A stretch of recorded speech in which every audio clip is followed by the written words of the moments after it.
Excellent.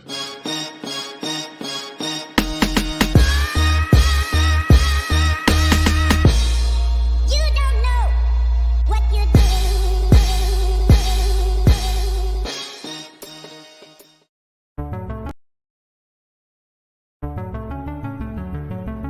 Greetings, nerds. This is Scene and Nerd. I'm your host, Sarah Belmont. I'm the producer, Will Pope. And we talk. What do we talk about, Will? We talk about things, right? Yes, we are a weekly podcast that talks about superhero and genre-related shows. We also talk about non-superhero shows and the latest in entertainment news. We rant about TV. We rave about movies. And we do some reviewing, but we're not overly critical. But we're also pretty honest and blunt when writers and showrunners and producers get in their own way. Exactly. So Give us a listen wherever you get your podcast or go to our website, www.scenernerdpodcast.com. Yeah, good night. Geek out. you're welcome. Welcome back to an all-new episode of Much to Do About Nothing, brought to you by the good folks over at Scene and Nerd. Make sure you guys give them a follow. Check them out on all the social of medias. I am very excited for this episode. There is so much to break down. So much. So let's jump into it, but let me introduce my panel before we do that. First person up, this person is just so near and dear to me because they are hilarious as shit. Okay? All right. What's going on, Trevon?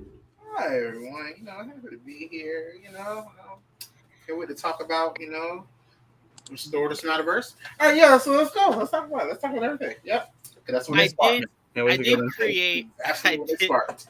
I did create a catchphrase for you, Trevon, when it comes to DC or Marvel or Star Wars.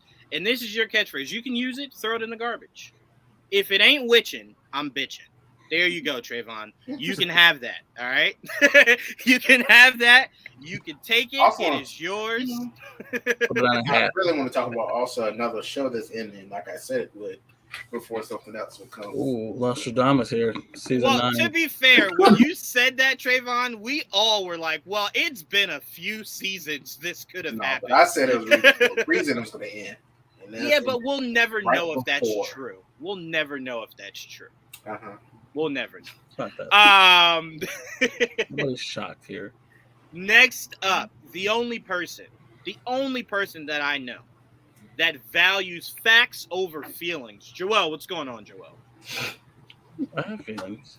No, I said you just value facts over feelings. I'd say you didn't have feelings. No, that's just facts are facts. That's all it is. Yeah, that's all I'm saying. Facts are facts. You value them more than you do.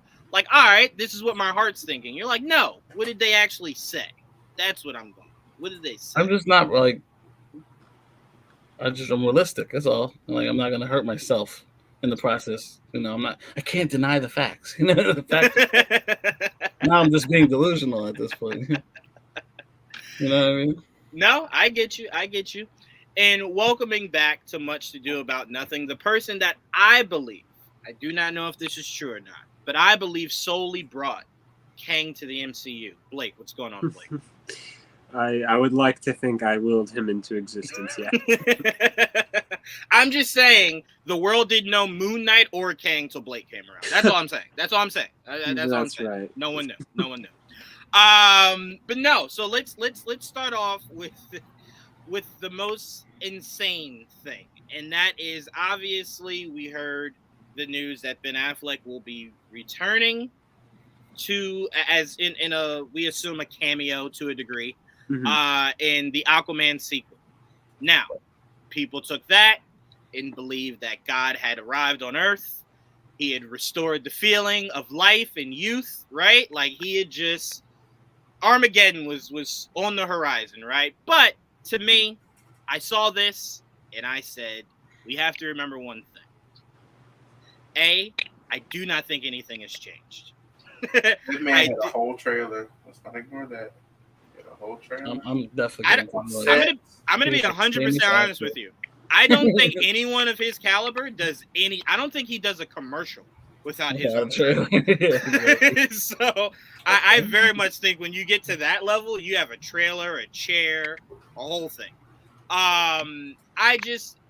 We have to just make sure that we're being realistic about this. That this is more so to kind of close more loops than it is to open ones. Because me and Joel we're talking about this. You're saying good luck, but we could throw that back at you. Good luck to restoring what you think this is restoring. Hey, I This know. is I've very seen them much twice. to close Two off. different movies. You're absolutely right. Say Yeah. goodbye. I'm going That's what I'm saying. Yeah. All right. Yeah.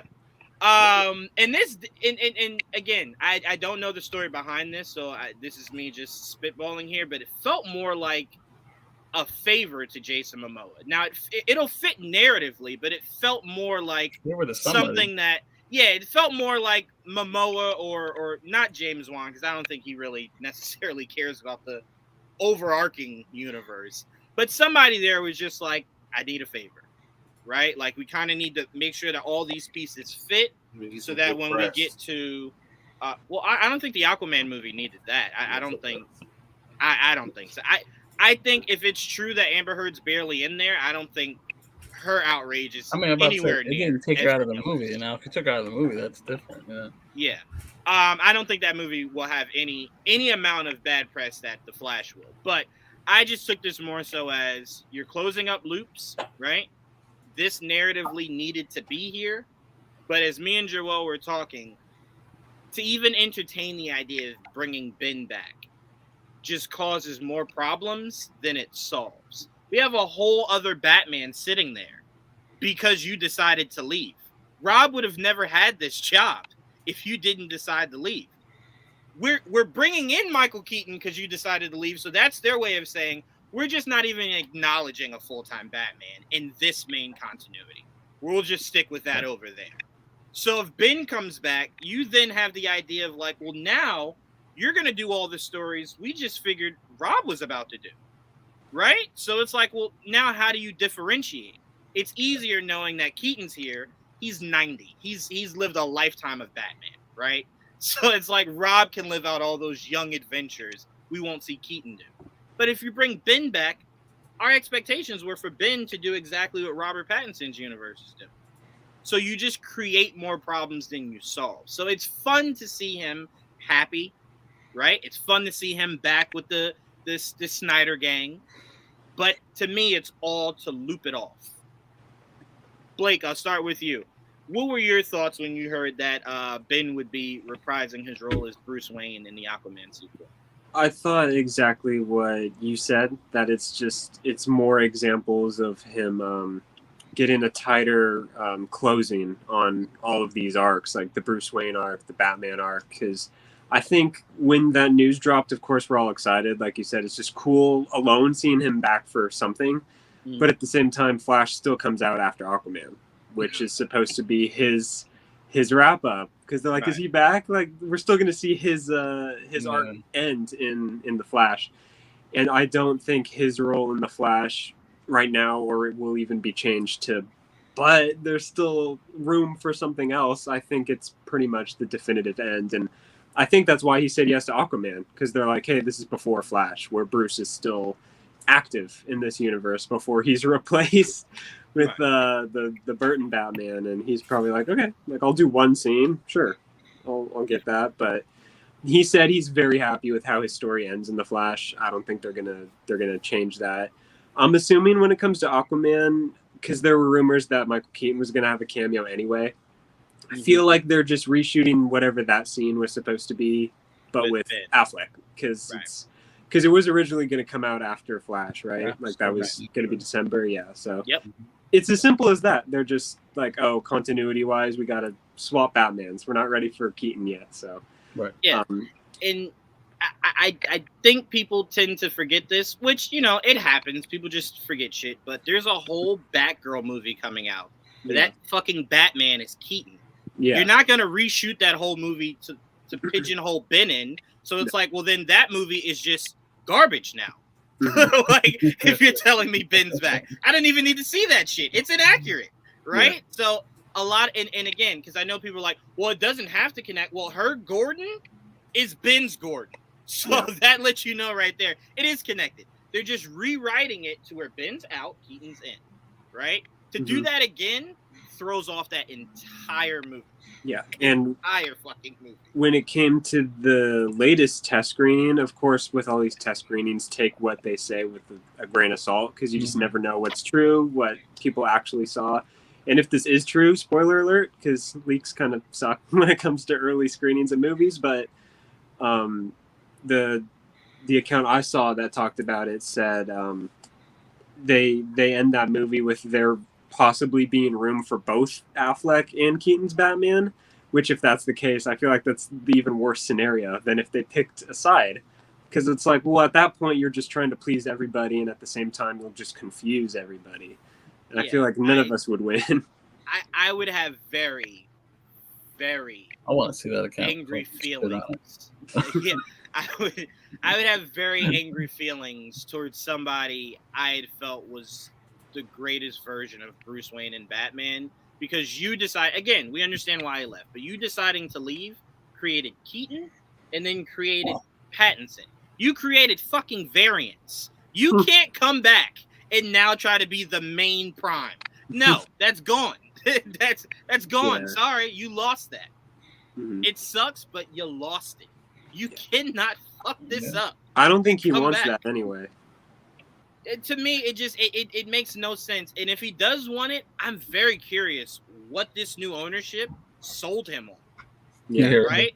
Because that's essentially just saying, like, well, now we're watching potentially, as you were just saying, and again, we're taking it with a grain of salt, but 3 Batmen?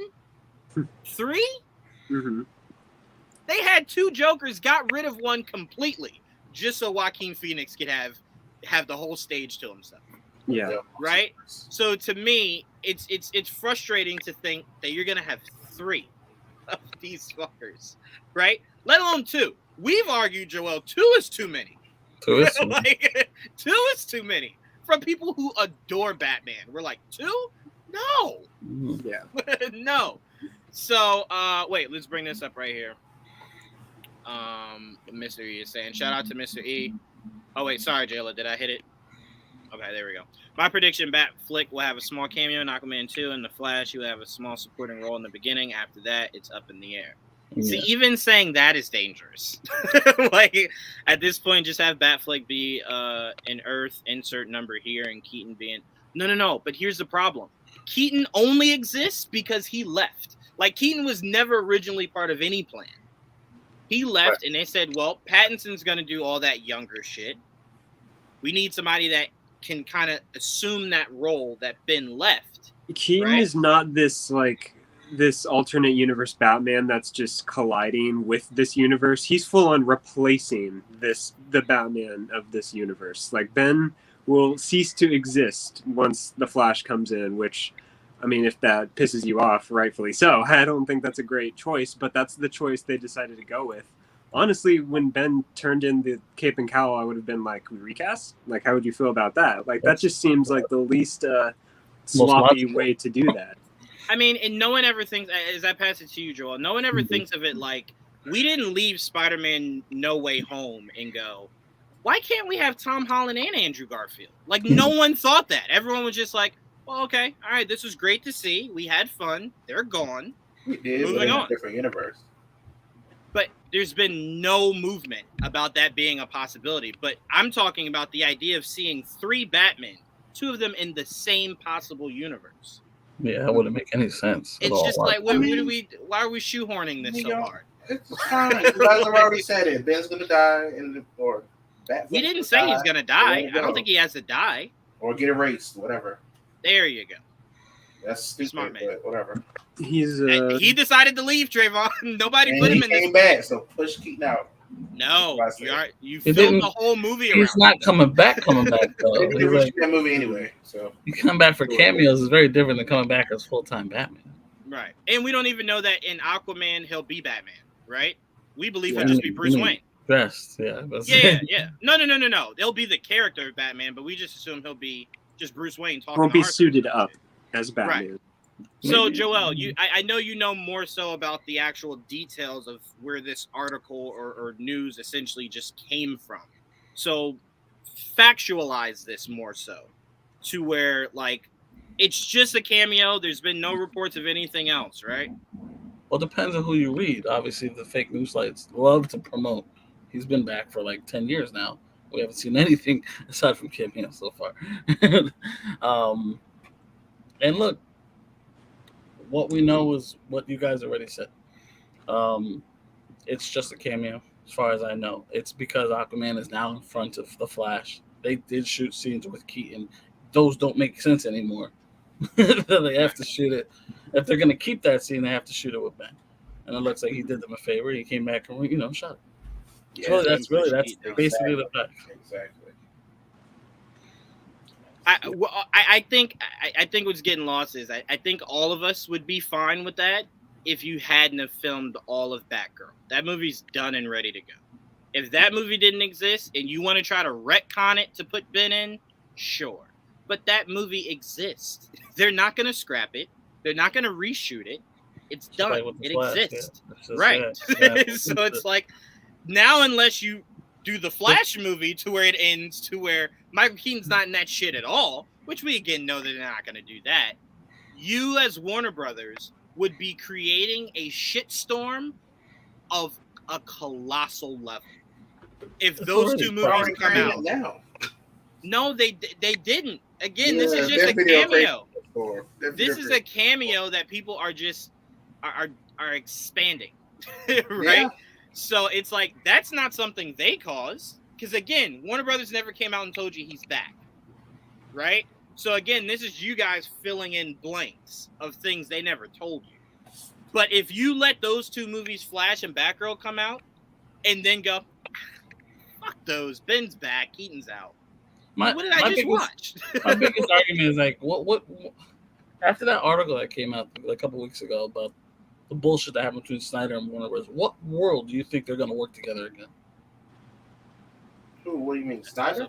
I didn't say Snyder Snyder. But you said the Snyderverse to bring it back. How is that going to come I'm back? doing that to be an asshole. I'm just saying it. But I'm just being logical. I highly doubt Snyder's coming back to. Warner Brothers pretty much hates him. If we haven't caught that already. So I think they hate each other. Let's not let go of that. There's a lot of bad blood. I think there is bad blood on both sides. I think it's worse on the Warner Brothers side, but that's just, here's why it'll never be worse on Warner Brothers side. If they believe that bringing Zack back tomorrow would expand profits and put them exactly where they need to be, they would eat a whole, because you got to remember, it's a whole new regime, right? It's a whole new regime. I think the whole new regime would be open to it.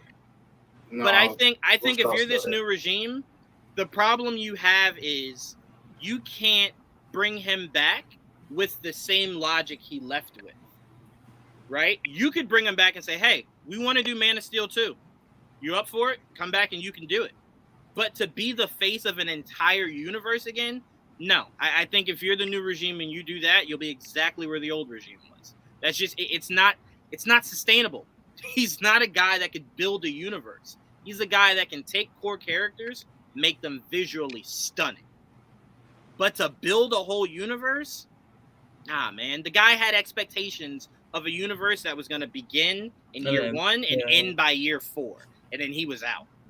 That's not, we're talking about Feige is in year, 16? Yeah. And Snyder was building like a 6-year plan. How I think that began was he obviously wanted to tell a 5-part Justice League story.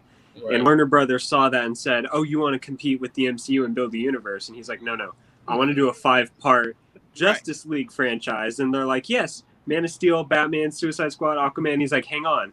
I wanted to do Man of Steel, Batman v Superman, end with Justice League 5. And they're like, oh, okay, so Adam, stretch it out. You compete with Marvel. And he's like, no, I want to tell my story. And they're like, right, universe. Let's do that. Right. So we ended up getting what we got. And he's like, I didn't sign up for Suicide Squad or all this other stuff. He wanted to tell a pretty linear story. And it's that's like, on them. That wasn't on him. Right. Because they're like, look, you know what you were getting into. Yeah. No, I let that go. They want something. I know they do, but yeah. It's sad. Again, he We'll would see. be We'll see how the movies do. he would That'll be show it all. perfect. Even Trevon, even if they're bad, they're not gonna come running back to Zach. That's No, I'm not that's saying not that. a- I'm just that's not a saying I want to problem see. I want to see how these movies get affected by them, by how they feel. Like you said, they want Snyderverse or nothing. I actually really want to see how that will happen. The Batman just made a shit ton of money, Trevon. That was the Batman separate thing, completely separate thing. So you're saying DC movies can't be good Movies that without are, Snyder? movies Is that that what are you're saying? in. I want to see what happens with movies that are in the DCEU, where we know he hates. Then we know they hate Snyder. I want to see how if people come out for those movies. Wait. Aquaman, Flash. I want to see how they do. Aquaman did a lot. Aquaman hit $1 billion. That movie was nuts. Well, no, Trevon's saying now Oh, that Snyder is post, completely out of the door. Yeah, Snyder Right. Cut yeah. universe? I want to see it. Yeah. So you're trying to say their hate is going to keep the money. I want to see. I just want to see how it goes. I mean, Spite, look, Yeah. Spite is real in that side. I see it I mean, going that look, way.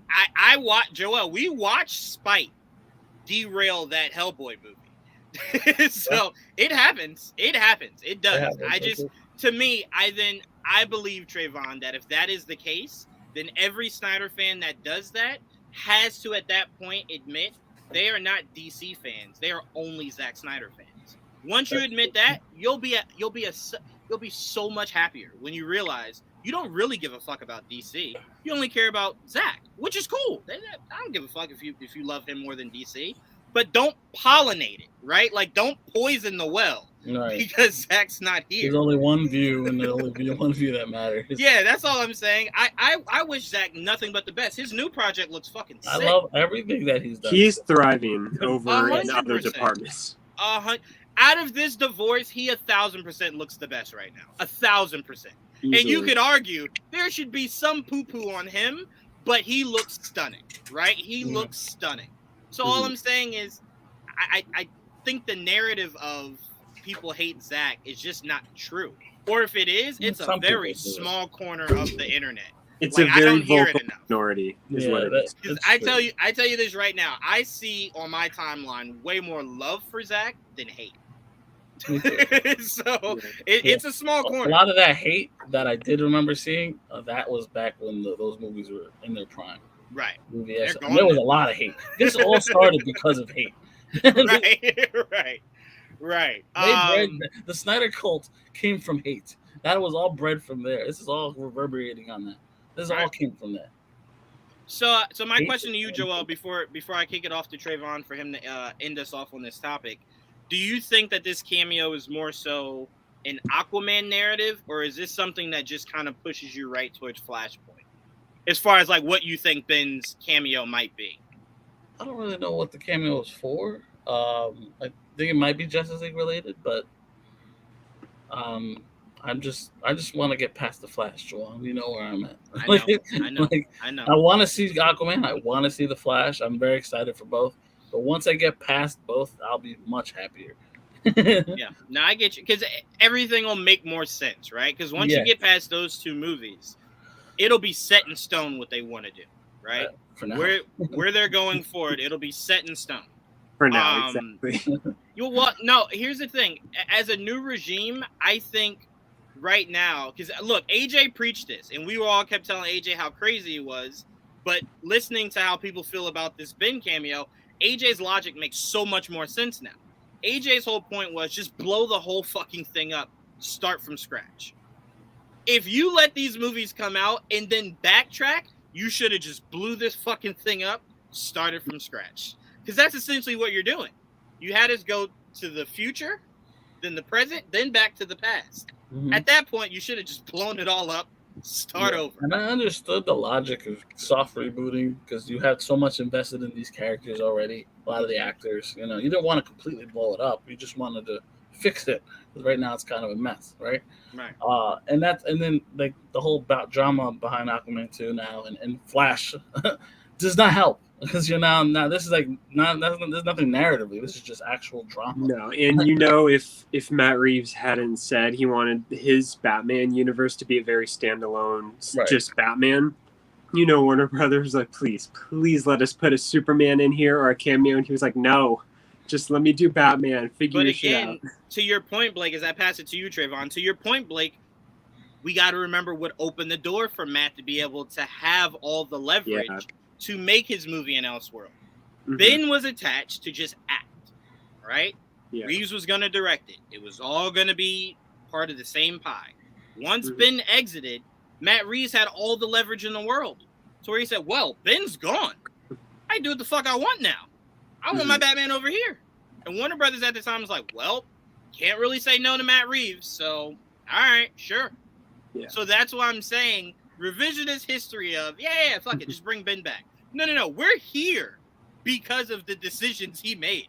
Yeah. Like, I'm not so quick to just go, it's all right. Let's just. No, man. This man just dropped the Batman movie that I thought was cinematic perfection. And now what? Just fuck off with it, right? No, thank you. No, yeah. Yeah. Say it again, Trevon. Somebody said that. He said fuck off with it. It just his No, universe. I'm saying again, Trevon. It's still there. I think you're forgetting when Ben was in the DCEU, the plans were bringing in Robins, maybe doing Under the Red Hood, bringing in stories with the Joker, all That's what that. we wanted. That's exactly what Matt Reeves is doing. So I don't need to see two separate people doing the exact same thing, but it might look different. No, no. One's bigger No. than the other. One's fighting Deathstroke. One's fighting Mr. Freeze.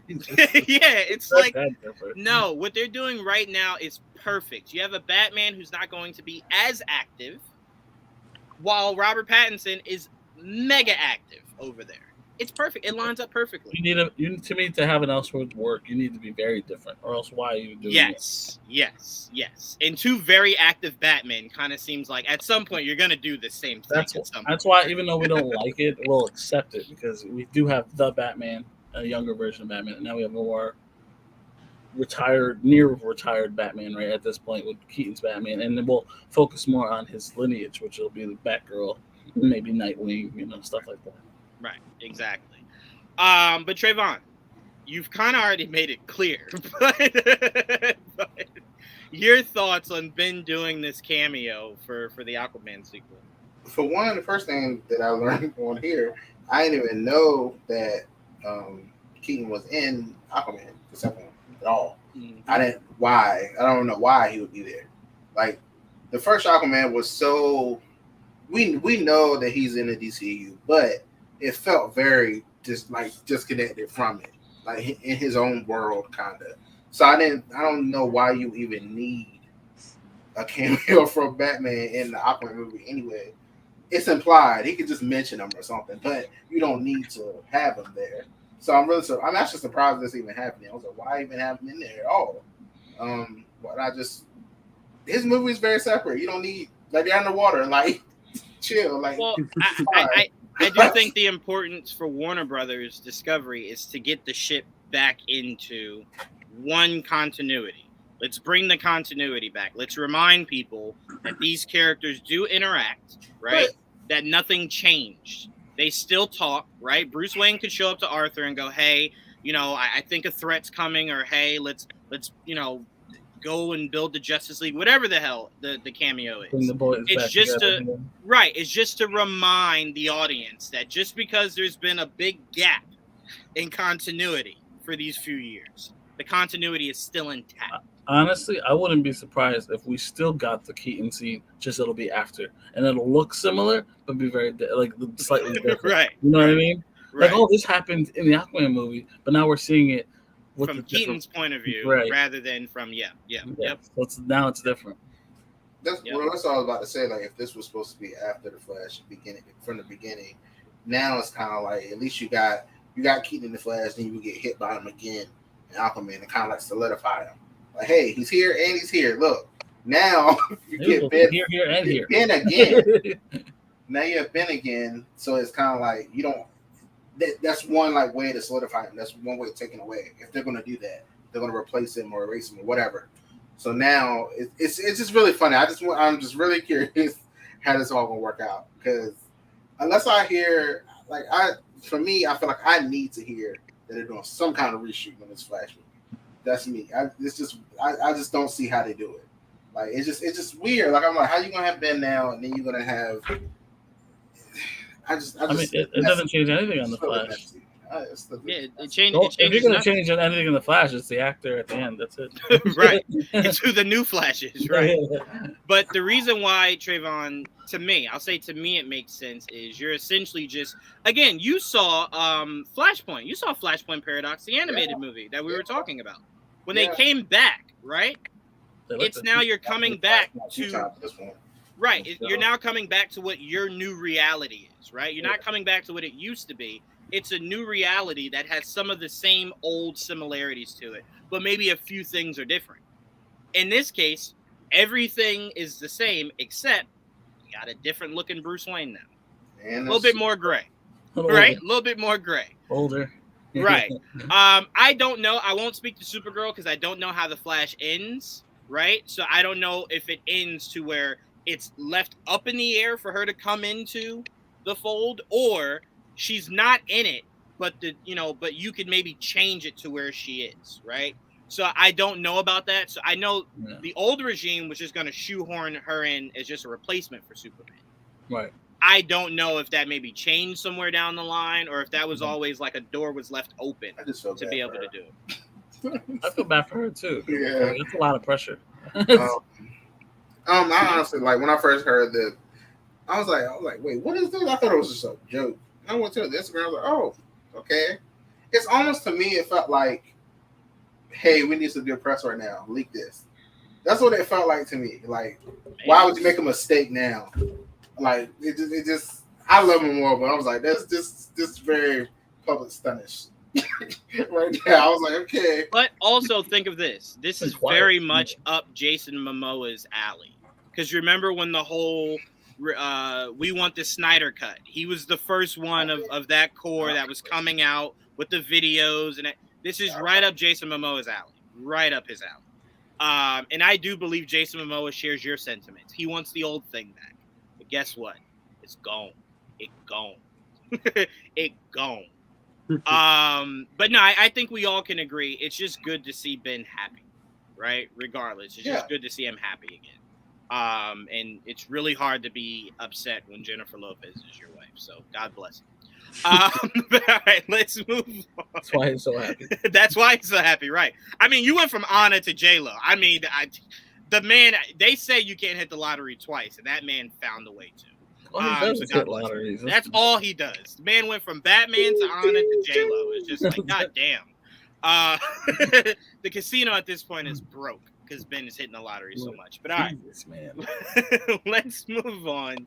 We saw a few weekends ago, obviously, Kevin Feige plan out the next few phases. And obviously, we know the big bad of the next two phases, or three, whatever you want to classify it as, will be Kang the Conqueror. All right. This is very exciting for everyone that knows Kang, and this is also exciting for people that just love the actor. Right? So it's like, it's a win-win, right? Mm-hmm. But Blake, I want to start off with you. My question to you is, you being a fan of Kang, how likely do you think it is that between now and Secret Wars, we get a few different projects that involve Kang as a essential big bad, right? But it's a variant of Kang, right? Like, I can see a Young Avengers coming out where Kang is there, right? You know? So how likely do you see that possibility, or do you think it'll just kind of stick to, you know, a few things here or there, but really big in Secret Wars? Or I'm sorry, Kang Dynasty. Very likely. I think we're going to see a lot of Kang before we get to Secret Wars, because Kang Dynasty alone is about multiple Kangs, and if I feel like at the time, that's definitely changed right now, but at the time I feel like I was one of the only people that loved that Loki finale, when everyone else said there was no action, it was just exposition heavy. And I was always like, but did you listen to what he said? Like, he set up what you need to be excited for. Absolutely. And just going back to that episode, he said, if you think I'm bad, just wait till you meet my variants. You're going to have an infinite amount of devils coming after you. We're going to get to know every possible version of Kang before we meet the Prime Kang, the one that they're gonna want to defeat to end the Phase 6. Moon Knight teased Ramatut, which is the Pharaoh version of him. So we're going to see him at some point. We're going to see why that guy had him on the jacket.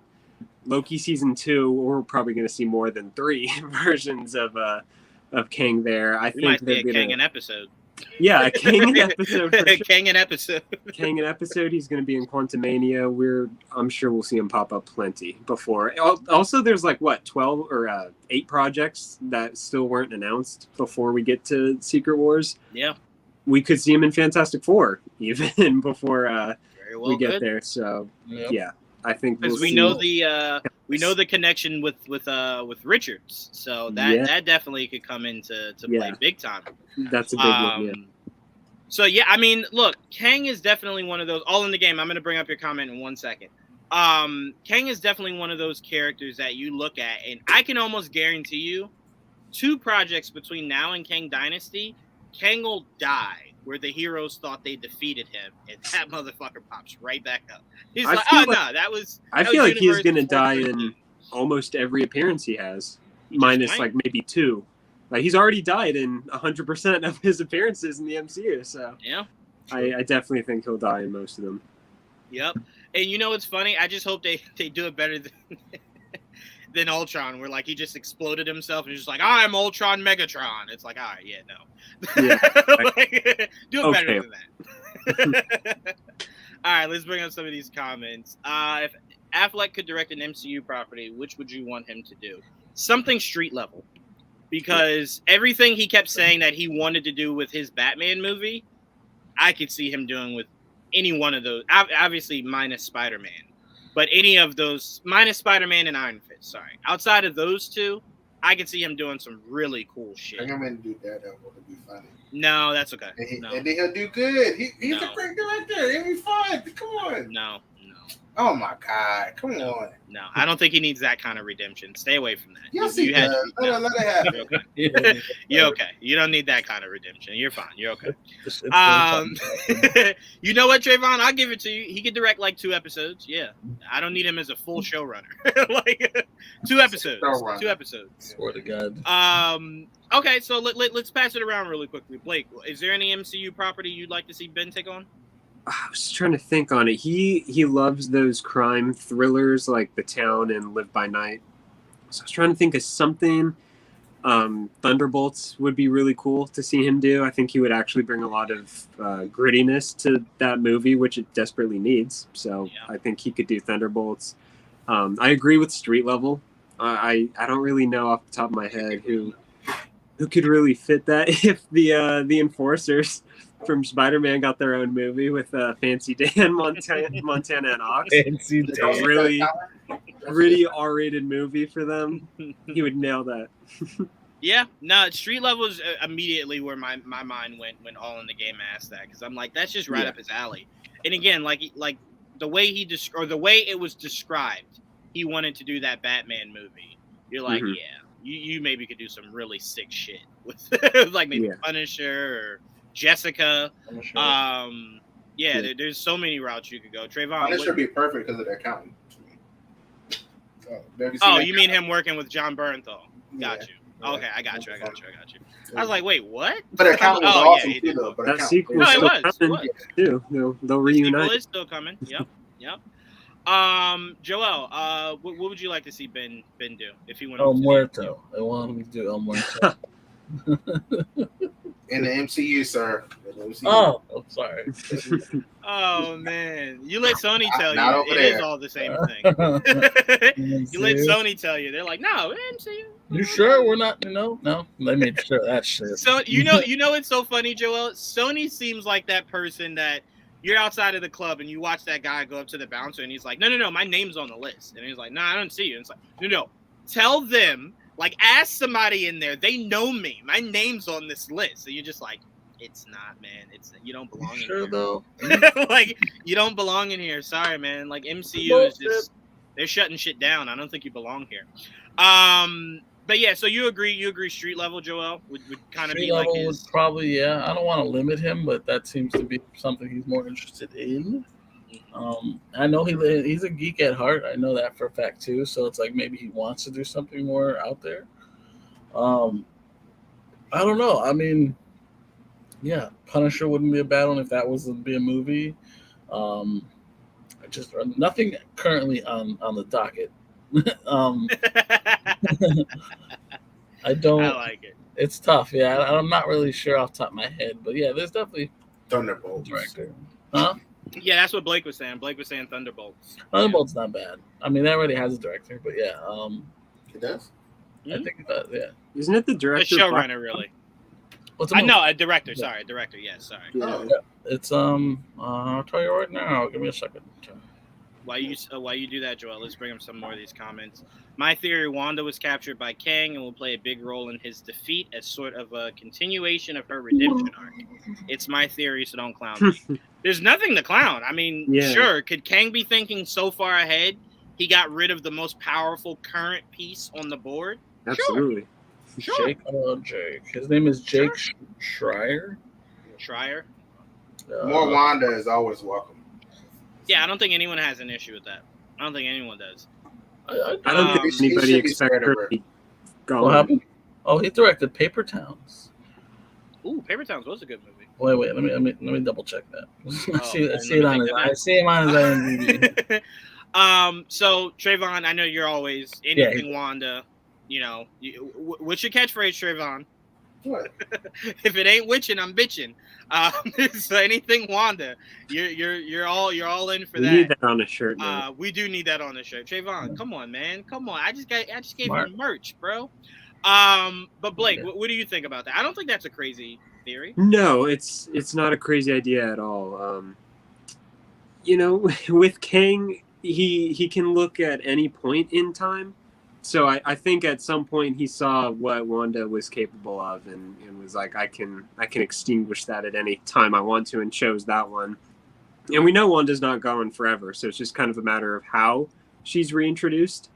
And I think that would be kind of a not extremely similar, but kind of like a Red Skull Infinity War moment. Like, oh wow, this character was saved for a really important role in the future. Right. But unlike him, she's actually going to stick around after she's reintroduced. So I think it could be something like that.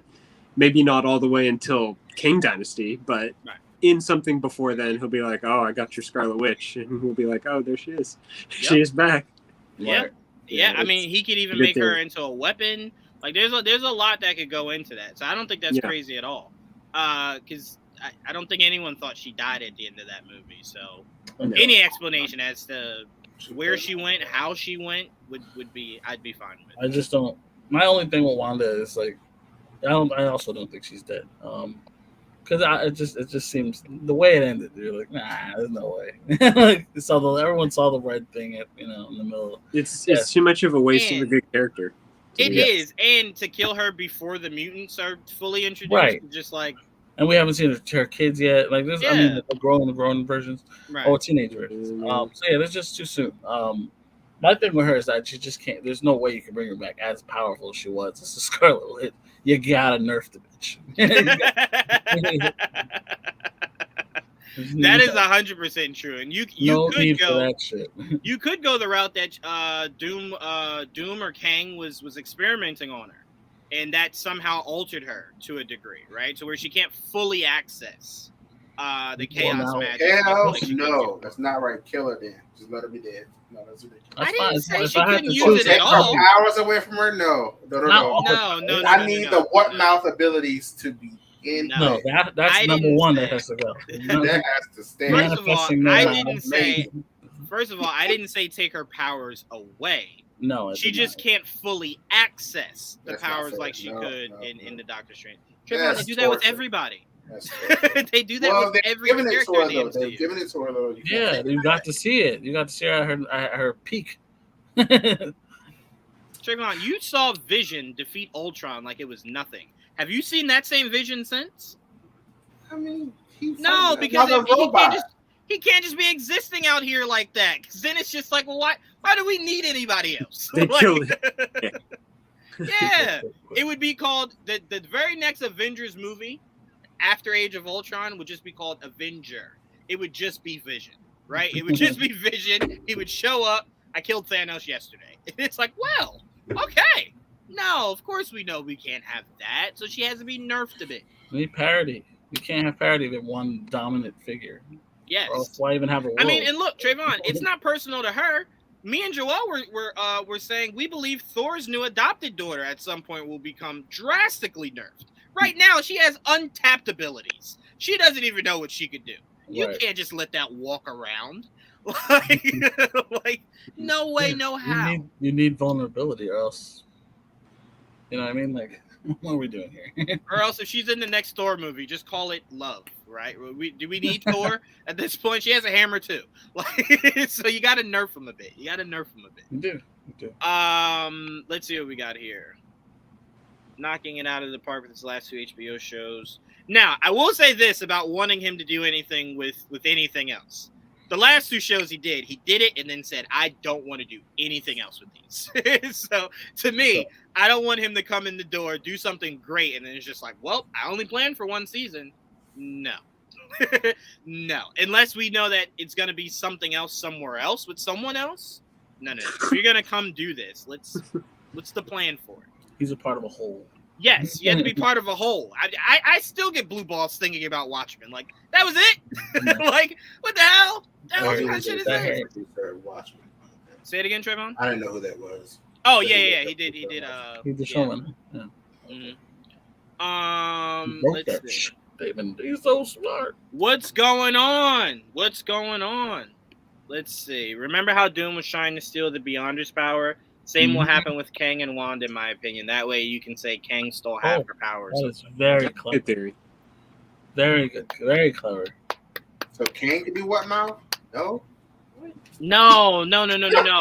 Not steal it like now he can do it. Steal it like now she can't do it. Like, Right. Doesn't mean it has a benefit the other. It just means now no one can do it. Like, it's going. Now you can create your own battle world. Oh, Yeah, That was so Doom's next time Wanda sees sees Black Bolt and she goes, what mouth? He's just gonna go, this one. Like this one here. Like, what are you talking about? I got a mouth right here. She's like, it worked the last time. She's like, it worked the last time.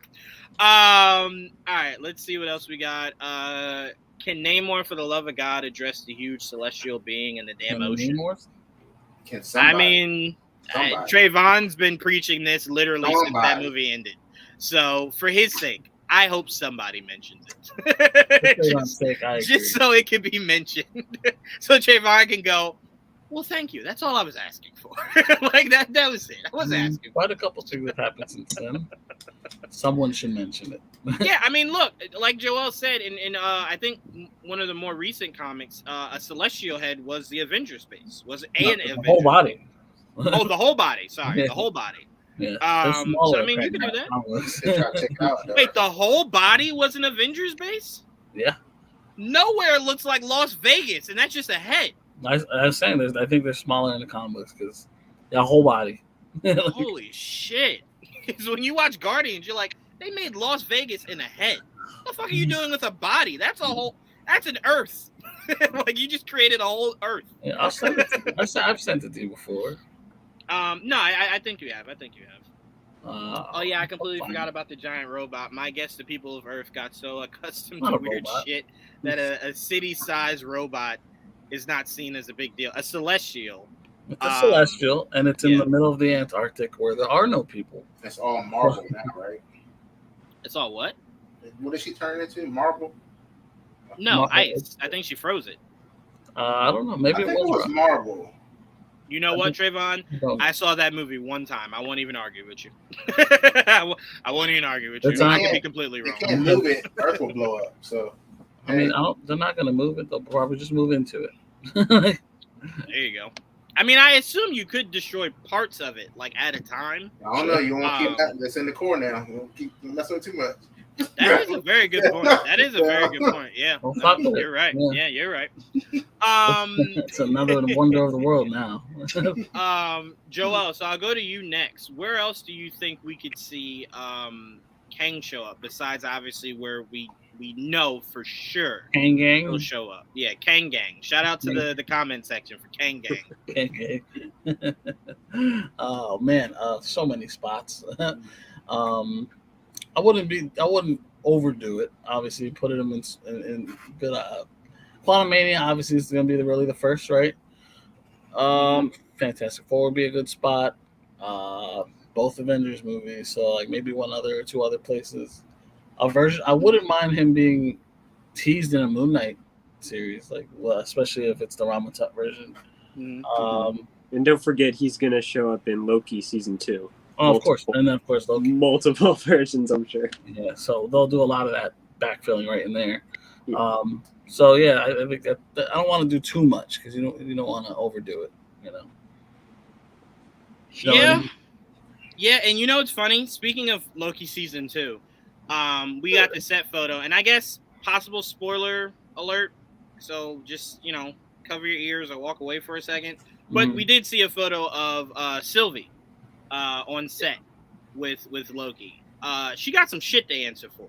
All right, so how all y'all was ready to shit on Peter Quill for fucking up that Thanos debacle. She deserves some of this I've shit. been She thinking just created this whole thing. Anybody that Kang kills, it's on her. It's on Sylvie. Yes.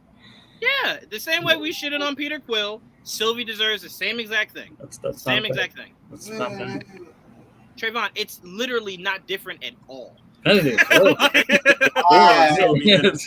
Quill. Yeah. You lost half of the entire planet? Oh no, the universe. Now imagine you have multiple universes involved now with these evil fuckers coming out of the world. Yeah. But we also got, 838 and Mr. Fantastic. All that stuff. The multiverse. I'm just saying. Look. Because they're multiverse. You could make an argument that Sylvie doing what she did opened the gates for Wanda to go to a whole nother universe and kill motherfuckers. Yes. That's nowhere near Quill doing that and then Thanos snapping you. Whatever the fuck. Yeah. So I'm like, no. Sylvie definitely deserves it. We need somebody to look at her and go, hey, you fucked up, right? Like did it even make you feel better? No. Well, you fucked up. So she does get killed. I don't care. But happen what she did. I can tell you this right now. If I learned anything, it up right now. If I learned anything, it's that motherfuckers that look like Loki or that are Loki don't die in this universe. So Sylvie might be around. She might take the torch from fucking Tom Hiddleston and be the new Loki for the next decade. Yeah, she'll be around for forever. Like, as long as Loki's there, she'll be don't here. call me Loki. Yeah, just don't call me that though. But I am him. But don't call me that. Trevon, I know. Obviously, you saw Blake's whole thread about Kang and everything. I have not read it. Sorry. I say, look, I liked it. All and that work and DM'd it to myself, but I have not read it yet. Look, sorry, I got distracted. I don't know what happened. You can't get any easier than if you refuse to read a comic. Just read a I could have lied, okay? I could have lied. Read a thread. And said I did, but I was telling you. You could not have lied. I would have asked you a trivia question immediately. But no, you are a fan of Jonathan Majors. I am. Who is it? So, yeah, that's a very good question. So how many times outside of the ones that have been confirmed do you think we will see pop up over the course of the next 2 phases? I don't know. I mean, like you guys saying, there's so many variants of him. I was like, if there's only one, I'll be like, he'd be no mean like Thanos was all that time. But since there are multiple versions of him, I assume Quantumania, Secret Invasion. No. Of course, Loki. I don't know where else exactly. I feel like Echo, Thunderbolts, stuff like that is kind of low hanging. It's just, I don't know. It's not. I don't see him wanting to get involved there. I don't feel like that involves or messes with anything. Maybe the Marvels, depending on what's going on in there. Maybe. Who knows what's happening? I don't know what's happening in there. So I don't know either. Yeah. Yeah, I think that's it. I just don't see. Not even Captain America. I don't see. Yeah, that one might be a little off filter. I feel like Agatha is going to be I feel like Agatha is going to be a prequel. So I don't think that's going to have anything to do there. Unless he uses Agatha to steal Wanda's powers or something. She could drain her power, technically. Hold her down, let her drain it. By the way, Joel, I found out where Trevon heard that and why he took that rogue thing to heart so much. Who? Eric Voss said that shit. Eric What? Voss brought up the logic of Rogue being introduced and then just completely taking all of Captain Marvel's powers. As soon as because I heard it maybe like a few days ago, and I was like, that's where Trevon heard that shit and believed it to be gospel. Like, it's just a storyline that happened in the comics. We don't have to have Happened it in the cartoon in as live well. action. He's good. He's very good, but not all his predictions are. His spot on. interview with Iman was great too. Shoot, it was. I watched I almost all didn't his. even see that. Yeah, So I didn't see that. He's really good. I just something like the whole Killmonger thing. I don't know. Yeah. The more he talks, the more I'm just like, yeah, that's where I think a lot of people are getting these theories and rumors from. No. Like, yeah, he has to be stopped. He has to be, or I just feel bad with the way he watches stuff. the way he what? The way he watches stuff. He was telling mine he brings a notebook and like scribbling the whole time. I was like, that sucks. God, I get distracted. I never read it. that's awful. But yeah, I don't see Fantastic Four, sure, and of course the King Dynasty and Secret Wars. I cannot wait for D23 to figure out what else is right here. Oh man, Because it's less than 2 months, guys. And they got their app. I just downloaded their app today. Yeah, D23 has their own Is app. there a Disney Investor Day this year, or is it just D23? There's still a Disney and it's Disney Plus Day, but it's the Investors Day essentially. And they're two separate events. They're back to back. D23 and they're back to back. Okay. Yeah. One's Friday, one's Saturday. Crazy weekend. Well, that's gonna be a big weekend then. Hell yeah! Comic-Con Part 2, pretty much. Yeah, basically. We will have to do a stream for it. We will be there, or we will be Yes, Very we will. excited for that. Yes, we will. I need DC to announce fandom. Yes, I know. I would love that too. It's kind of winding down. Time is kind of like, I'm in the same boat. come on. I mean, like I said, again, they do that shit all virtual, so it's like they could tell you the day before, and it wouldn't change anything. They usually by this point have done it. It's just I'm worried they won't. I feel like they wait longer each time. It does feel like that. And look, Warner Brothers might be like, hey, y'all can't have y'all cake and eat it too. Y'all can't be booing Black Adam during his Hall H and then be like, but we want more from you, Warner Brothers. No, fuck y'all. I gave you more. That was because of You the boo Superman it. question, though, right?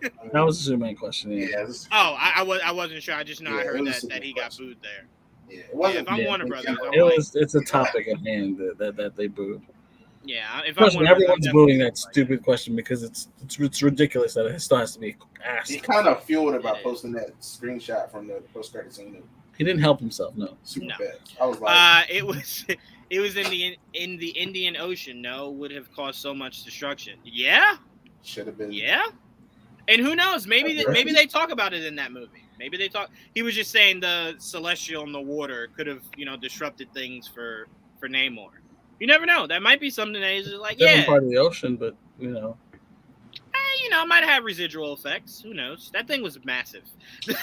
like, who knows how far that shit stretched? But all right, our next topic, we're going to talk about Doctor Doom. Doctor Doom. Dr. Doom, I have like the movie Doom. I have so many heartwarming theories for Doctor Doom. I know Blake does too. Blake, start us off. When and where do you think we will see Doom? Well, first of all, he is a pretty heartwarming guy. So he's going to have a very lighthearted intro, I'm sure. I think I said it a couple days ago, but I just noticed that at the end of the first phase of the Infinity Saga, we got a tease to the big bad in the last movie. And the last movie of the first phase of the Multiverse Saga is coming up in November with Black Panther, and Doctor Doom is rumored to make an appearance there. So I'm pretty sure he's going to show up either during the movie or in a massive end credit scene, probably the latter. My guess would be it has to do with Latveria, and if that's the case, then we will get a good look at him. And I feel like, I don't know if they would announce it at D23 since that's before Black Panther comes out, but I'm really hoping we get a Doom solo project before Fantastic Four. Well, that's been rumored too. I do believe you could still cast Doom before Black Panther, because we talked about this. We were saying if he's been casted, it's very weird it hasn't been leaked yet, right? Yeah. Didn't So that we're like- concept art get leaked though a little bit ago? Yeah. I think it it was did, going around, but yeah. were we to believe that was accurate? Oh, who knows? If it yeah, leaks, you so- don't know. It could be as real They're as not Toby gonna- and Andrew in No Way Home, or it could Right. be literally anything else. You never know these That was days. concept art. Yeah, exactly. Could, Right. You know. Yeah. But I mean, look, we should believe it, because didn't he want Doom for the first one? Yeah. So Yeah. it's like, We want now that he Kraven can for the first use- one, too. yeah, so I'm like, now that he can use Doom, it's kind of hard to believe he'd let it slip through his fingers twice, right? hmm Kind of have to believe that. Yeah. Oh, by the way, that's another dark horse. So we know that Kang is obviously the villain of Kang Dynasty, and we assume Secret Wars. But if Doctor Doom is somewhat to be important in that story, Ryan Coogler is a name to look out for directing Secret Wars. A lot of people want him for Secret Wars. I think he'd be a phenomenal choice to do Secret Wars, because I do too. I think it's not mentioning any names, but expectations are high for Secret Wars, for multiple cameos and all this. When at the end of the day, the comic is about Mr. Fantastic and Doctor Doom. And I think the best director for a spectacle, which at the end of the day focuses on two very personal characters, it'd be Ryan Coogler. He would make the most beautiful looking Avengers movie with Doctor Doom kind of at the, maybe not front and center, but a big part of that movie, I'd hope. I'd hope Kang wouldn't just be written off and defeated right before Secret Wars happens. Yeah. I don't know if I he's think gonna, he'll bleed into it. I think he'll bleed into it, and the residual effect of Secret Wars will be Doom, yes, right? So where Doom goes, interesting. I do not think he's going to lose in Kang Dynasty. I think that movie I would ends hope with him not. winning. I would hope not. That'd be Yeah. really fucked up, right? You're like, hey, your dynasty was, we killed you our first time. I saw our theory first that, shot at it, we killed you. Kang Dynasty ends with him conquering the MCU, Earth 616, and Secret Wars is all of these universes coming together to kind of fix that. Which Yep. I mean, I think that's the ideal situation. Yeah, I think these two castings were the two biggest castings that were Those for would be great. Doctor Doom. Javier is what I always wanted them to go with, so it was something drastically different. But since I got that Namor, I'm okay with Doom being more so accurate to what he should be. I'm completely fine with that. If they do go Javier, I wouldn't be complaining. I know for the longest I had either Mads Mikkelsen or what's his name that played Magneto. Those are my two fan castings. Michael Fassbender? Yeah, those are my two fan castings for fucking forever. Forever. A part of me still has an empty spot where I'm believing, yeah, Mads Mikkelsen to come right out and be like, I'm Doom, bitch. I'm like, yeah, nope, I've dreamt of this. But I'm really honestly fine with whoever Marvel gets, because I remember when they casted Namor, I remember saying to myself, thank God I watched Narcos. I have no fucking idea who this guy was. Like, at least Narcos gives you a sense of the range that this guy can bring, right? Hmm. And he did a phenomenal job. Me not knowing about that story whatsoever. He's unrecognizable. He is, yes, yep. And he played a pretty big role in his role in Narcos too. It wasn't like he was like a huge. secondary character. Yeah, he played a Yeah. big role.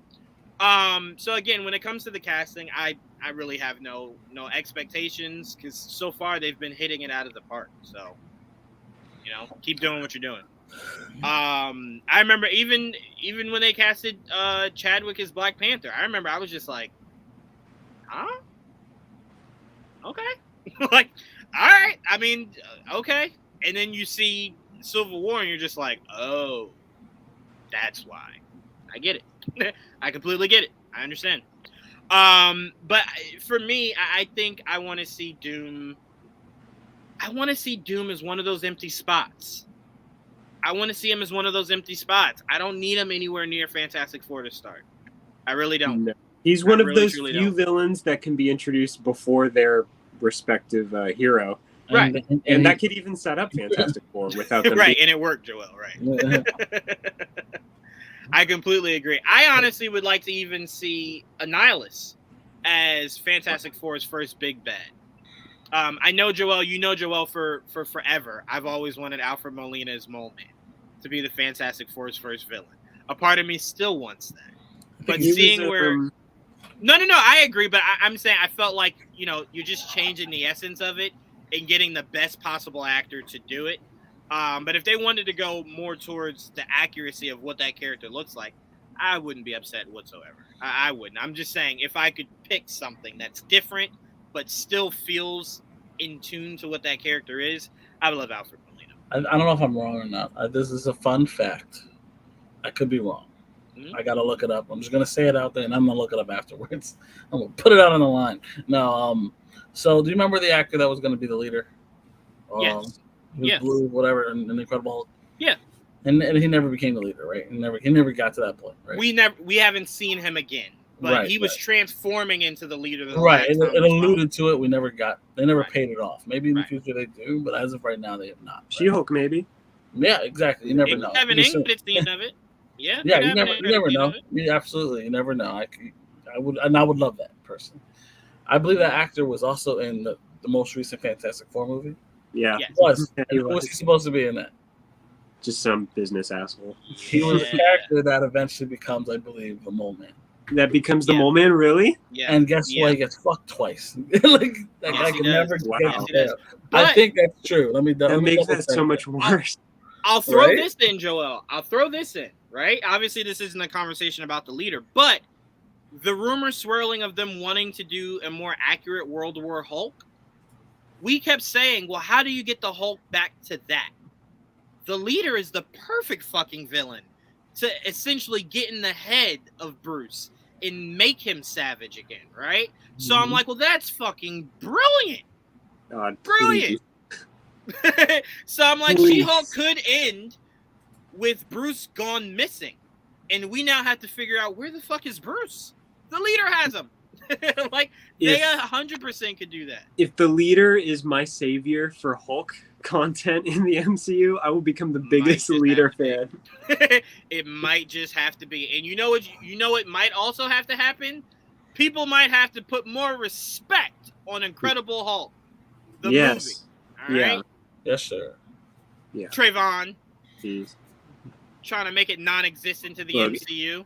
It's Oh, not a yeah. perfect movie, but when it It's comes good. to Hulk, It's That's the what we perfect need to Hulk be movie. following. It's the perfect Hulk movie out of the ones we've gotten. Yeah. That's really all Yes, I can it say. So Yep. at the end of the day, that is the biggest compliment I can give that movie. It's that you are clearly by far the best Hulk movie. All right, I got the. You got it? Really I quickly, looked it Joel. up. I want to welcome in Will. What's going on, Will?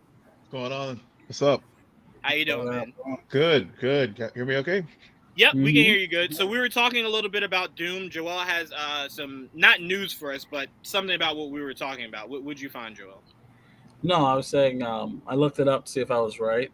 That was his name, or he was initially going to, but after all the reshoots and extra changes, they just changed it to like he's just Well, Harvey I know Allen. Mole Man was supposed to be one of the main villains, if not the main villain. So Yeah, That's- so they that's- changed his name after the fact, and they killed him off in the movie. Well, Yeah. the reason why I want Annihilus is Annihilus sets up very perfectly to where Marvel is right now, theme-wise, right? Like Annihilus is perfect. To me, you don't have to use Mole Man at all, right? But I thought you could do for Mole Man what you did for Vulture, right? A character that people just were like, this is a piece of shit character, fuck him. Michael Keaton gets the wings, and you're like, well, fucking kind of love Vulture now, right? So I'm like, you could easily do that with Mole Man in the MCU, but if they start off with Annihilus, you can always go up from there. You can always go up from there. So Mole Man is not a pivotal villain for me. That it's like, well, you can't skip him. You 100% can. We've had 3 Fantastic Four movies, no Mole Man, so you can do it. You absolutely can. they've Now's always the time to strike. Wait, say it again, Joel. So now's the time to strike. Now is the time to strike if you're gonna do it, but I'm fine if they don't. Let's see what Siri is saying. No love for Nerdy Hulk. He's a big green teddy bear. Everyone loved him in the comments. been- Again, That's I have no problem with what Hulk is now. I just thought they didn't earn it. I thought it was very quick, especially because the last time I saw you, you were getting dog walked. I kind of felt like there should have maybe been some kind of redemption. That's the only in thing between there. Like, I do believe he earned it. I just do believe that if it wasn't for the fact that he got his ass whooped by Thanos and never really redeemed himself after the work, I would have said it would have been better earned. But because he never really got any redemption off of that, I agree. I'm like, you transitioned too quickly. it was really quick. He was just like, hey man, I got my ass beat, but now I'm just about peace. And it's like, well, I'd be about peace if I got my ass whooped too. Yeah. He beat you in front of a lot of people you work with. So it's like, look, man, that could have residual effects on any person. I understand. But I would like to see Doom kind of trickle throughout now into Secret Wars, and then kind of be the leading face of whatever that next step is, right? And I just want Doom done right. I want magic. I want magic Doom. Pete's now, Joel, Pete's been talking about this for years. Like, I now need that more than anything in the world. I want a Doom that could be both science and Sorcerer Supreme. Yes. Yes, 100%. 100%. And I'm very curious how they do that, because that Doom was very powerful. So I'm like, where are the Avengers at that point where you could make Doom so fucking powerful that it makes sense that he's a villain the Avengers need to come together for? You know what I'm saying? So I'm very curious. I'll figure it out. He usually does. Because I could see Doom as an end credit scene to the next Doctor Strange movie, to where Doctor Strange has a Hulk moment where he goes, hey, I might need y'all. I just got my ass whooped. Like, it was bad out here. I might need you guys. But I am very interested. And the Fantastic Four is also a big question mark, right? We all saw the interview John Krasinski did on Jimmy Fallon, right? To where he essentially all but told us he is Reed Richards. Anytime actors do those interviews, I'm just like, if you're trying to make us believe you're not, you're horrible at it every time. Well, every time. After the whole Andrew Garfield, is he or isn't he in the movie? I mean, there's no, I mean, at this point, we know they all have NDAs. They can't say, yeah, I'm in it or whatever if they want to continue to work. So, which is weird for me. Yeah. I will always say it's the weirdest thing. I get it. You have a big stage. You want to introduce the big name on the big stage. But to me, I don't think it takes away from it. So, like, if they said tomorrow, John Krasinski is Reed Richards, and then you still bring him out on stage with the rest of the cast, and you kind of just tell us what this story is going to be about. To me, I don't feel as though I lost anything, right? Because I don't think they're going to tell us the story, though. Oh, no, it doesn't have to exactly be the story, but essentially just a synopsis of where you're going with this. Because, again, Feige came out and said, no origin. Well, if you're not doing an origin, I kind of want to, if you're already forward and knowing you don't want to do an origin, you have enough of an idea of that script to tell me what your thought is on what this movie is going to be. More than that. Yeah, so that's what I'm saying. I don't need you to necessarily give us a full laid out, this is the movie. But just, it's going to be a ride through the negative zone or whatever the fuck. You know what I'm saying? Just a concept that I can go, okay, I could see where this is going in terms of Secret Wars or Kang Dynasty. So I need a little taste. That's all I'm asking for. Yeah. You know what I'm saying? But they're just trying to save up things for D23. So yeah, I get it. I think you can always hide the reveals of names of the movies, right? You can always hide when these things are coming out, and those be the oh shit. But to me, it's like these casting things, because I think what's driving me crazy the most is the idea that there is still a slight possibility he's not Reed Richards. But that's what they want. My body's not ready for that. They want that. I don't like that. I don't like that. I don't like it either, but that's what they want. I don't like that. I really don't like how much money I've had to pay my therapist because of this. Like, it's ridiculous. Like, just tell me. But Will, like, where and how would you like to see Doom introduced into the MCU? I definitely agree. I don't want to see him introduced in Phase 6 with the Fantastic Four movie. It would be nice somewhere along in Phase 5 and one of the properties just do a tease. I guess what will be the most appropriate one? Trying to think as far as in Phase 5. Yeah, I will want to tease that Phase 5. I just don't know. I'm just sort of blanking right now as far as which film would be, or which show would be the most appropriate one to do it. But I agree with what the guy said before I jumped on. I wouldn't want it to be the first time we see Doctor Doom showing up would be in the Fantastic Four. Yeah, especially if they're not doing an origin story. Because, I mean, just the whole idea of Reed and Doom moving in together in college and Doom just going, I don't like this guy. No. Well, I like the fact. I like the fact that Feige just went out and said, "Look, we don't need to do an origin story," and I appreciate that. I mean, we didn't have an origin story for MCU Spider-Man, so there is precedent for it. So totally on board with that. Don't need to like rehash things that, for the most part, we've seen and we get. You can just draw a few lines of exposition within the film, knock it all out. We don't need a 2-hour film reintroducing the Fantastic Four. Right. And I do want to argue with people that believe that, well, no, that doesn't count because they weren't good movies. Well, yeah, it still counts. They were origin stories. Like, good or bad, they were origin stories. We don't necessarily need to continue to see an origin story. Two very different types of origin stories. Yes, but Joel, that makes it even worse. You've now gotten 2 looks on how 2 separate Fantastic Four started. You need a third? No. There's somebody out there that's like, I still don't get it. I don't get it. I need it again. Good. Like, let us explain it to you. Yeah, I'm like, no. Kevin's just like, read a book. There you go. Read a book. Drop it like I said. 5 minutes exposition. Knock it all out. We're good. Read a book. You have 2 options, Feige is saying. And he's not really saying this, but I believe he is. Feige's saying you either read a book or you call Joel. And you allow Joel to explain it. Or even do a Google search on YouTube or something. Or Google search. Yeah. Plenty of cartoons as well. There you go. Feige's like, look, Disney Plus. Subscribe. It's right there. Doesn't Doom actor have to be roughly the same age as Reed, same as Johnny's character? Well, here's the thing, all in the game. Those are all things that we would like for them to do.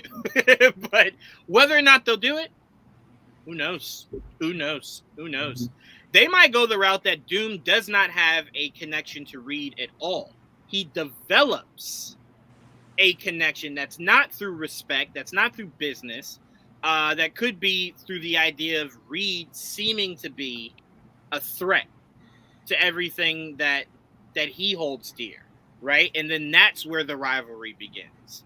That's why I'm saying if you do a separate Doom project, you don't even have to necessarily acknowledge that they know each other yet, right? You could just focus on Doom. I agree with that. I prefer they still have history together. I mean, you definitely could go that way. You 100% could go that way. I'm just saying, as far as them having to be the same age, if they didn't go that route, you could go the narrative of they become enemies, right? And then that starts their long ass. Because again, if John Krasinski is Reed Richards, I have no idea what age they're aiming for, right? Because it's like when you saw him in Multiverse of Madness with the beard, you're like, well, that could be any age. That could be John Krasinski's actual age right now. Right? Yeah. So it's like 40s. You could be 30. You have no idea. He's in his 40s. So I have no idea where they're gonna go. Fantastic Four had 3 origin films technically. No one cares about that person. Shout out to Mr. E for dusting off the vinyls there. But Joel, where and how would you like to see them introduce Doctor Doom? Where? I like where it's being rumored currently in Black Panther. If it's there, that's not a bad spot to tease him. Right. And I agree though. I don't need him in a Fantastic Four movie, especially not him being in the same ship as them. I'm tired of that shit. That is not I'm done with that. But I need them to still have a connection, but not as connected as they currently always have them. He's a very big Marvel villain, and I say Marvel villain, not just Fantastic Four villain. And he's one of the major ones, but you're in an environment now where you can do him justice with now combining his science acumen with his magic, and it's too perfect not to just utilize what they have in front of them. Right. And we know, Joel, from the comics that Doom kind of goes off to learn about magic and all that shit. Yeah. That's where he becomes the Doctor Doom. So I'm like, you could do a lot with that for sure. You definitely can. So to me, it's like you definitely could utilize that in a proper sense, like you said. Now that we are where we are. Right. All right. Next up, this one I could not wait to talk about because, man, did this guy just scream how I felt. Trevon, I'm going to start off with you on this one. Jon Favreau says he tried to get the Russo brothers to not kill Tony Stark in Avengers Endgame. Quote, "Are you really going to kill Iron Man? You can't do this. It's going to devastate people." Would you have changed that, Trevon, or do you think that was a necessity for where the MCU is today? I think it was time for him to go, and I think it's fine. I just think that's really funny that he was like, "Please don't do it. Please don't kill my character because I started him. Don't kill him." That's basically what he's saying there, and it's okay, Jon Favreau. He's gone. I mean, to be fair, Coldest thing to ever. play devil's advocate, I would say Jon Favreau is also a massive. I would say Angel's advocate for this, considering. He is also a massive geek. So part of him might be saying to himself, seeing where the MCU is headed, a lot of these stories were very Stark, very Stark heavy, right? We just saw an Illuminati in a whole nother universe with no Stark at all, right? So it's like, to me, I understand. I've been waiting to see Iron Man and the Mandarin. I didn't get it, right? So I thought, okay, they're just not going to do the Mandarin. Fuck it. No problem. You fucked up. No problem. These motherfuckers brought in the Mandarin to fight Shang-Chi. I'm like, oh, well, this is what I'm talking about, man. This sucks. Like, this really sucks. We're about to get Reed Richards. You telling me you don't want that kind of, like, genius rivalry between the two? Like, there's a lot of things that the MCU's doing now that you're like, that was the worst time to kill off Stark. It was cool when we thought we'd never get the Fox properties back. We could never bring things together. That's different. Now that we're here, it's like, well, shit. Well, who would you kill instead then? No. Don't get me wrong. I understand narratively it was something he needed to do. He started it. No, I don't think anyone would have had as big of an impact as Tony Stark dying. So that's what I'm saying. I get it. It just sucks. That's all I'm saying. I'm not mad that the Russo brothers did it. I'm not sitting here like, how could you? But it does suck seeing how far the MCU has come. No Stark. Cheeseburgers hurt me. That hurt me. No, look, that's what I'm saying. I wouldn't necessarily change it because everything had a lot. Like, would Spider-Man had the growth he has now if Stark didn't die? I don't know. You know what I'm saying? So I'm like, a lot of things have fallen into place because of Stark's death. So I wouldn't have changed it. It just sucks. And I'm definitely looking for Secret Wars to give me that multiverse feel and give me a whole nother Stark. That's all I'm saying. Not bringing in Stark full time just for that one movie. That's it.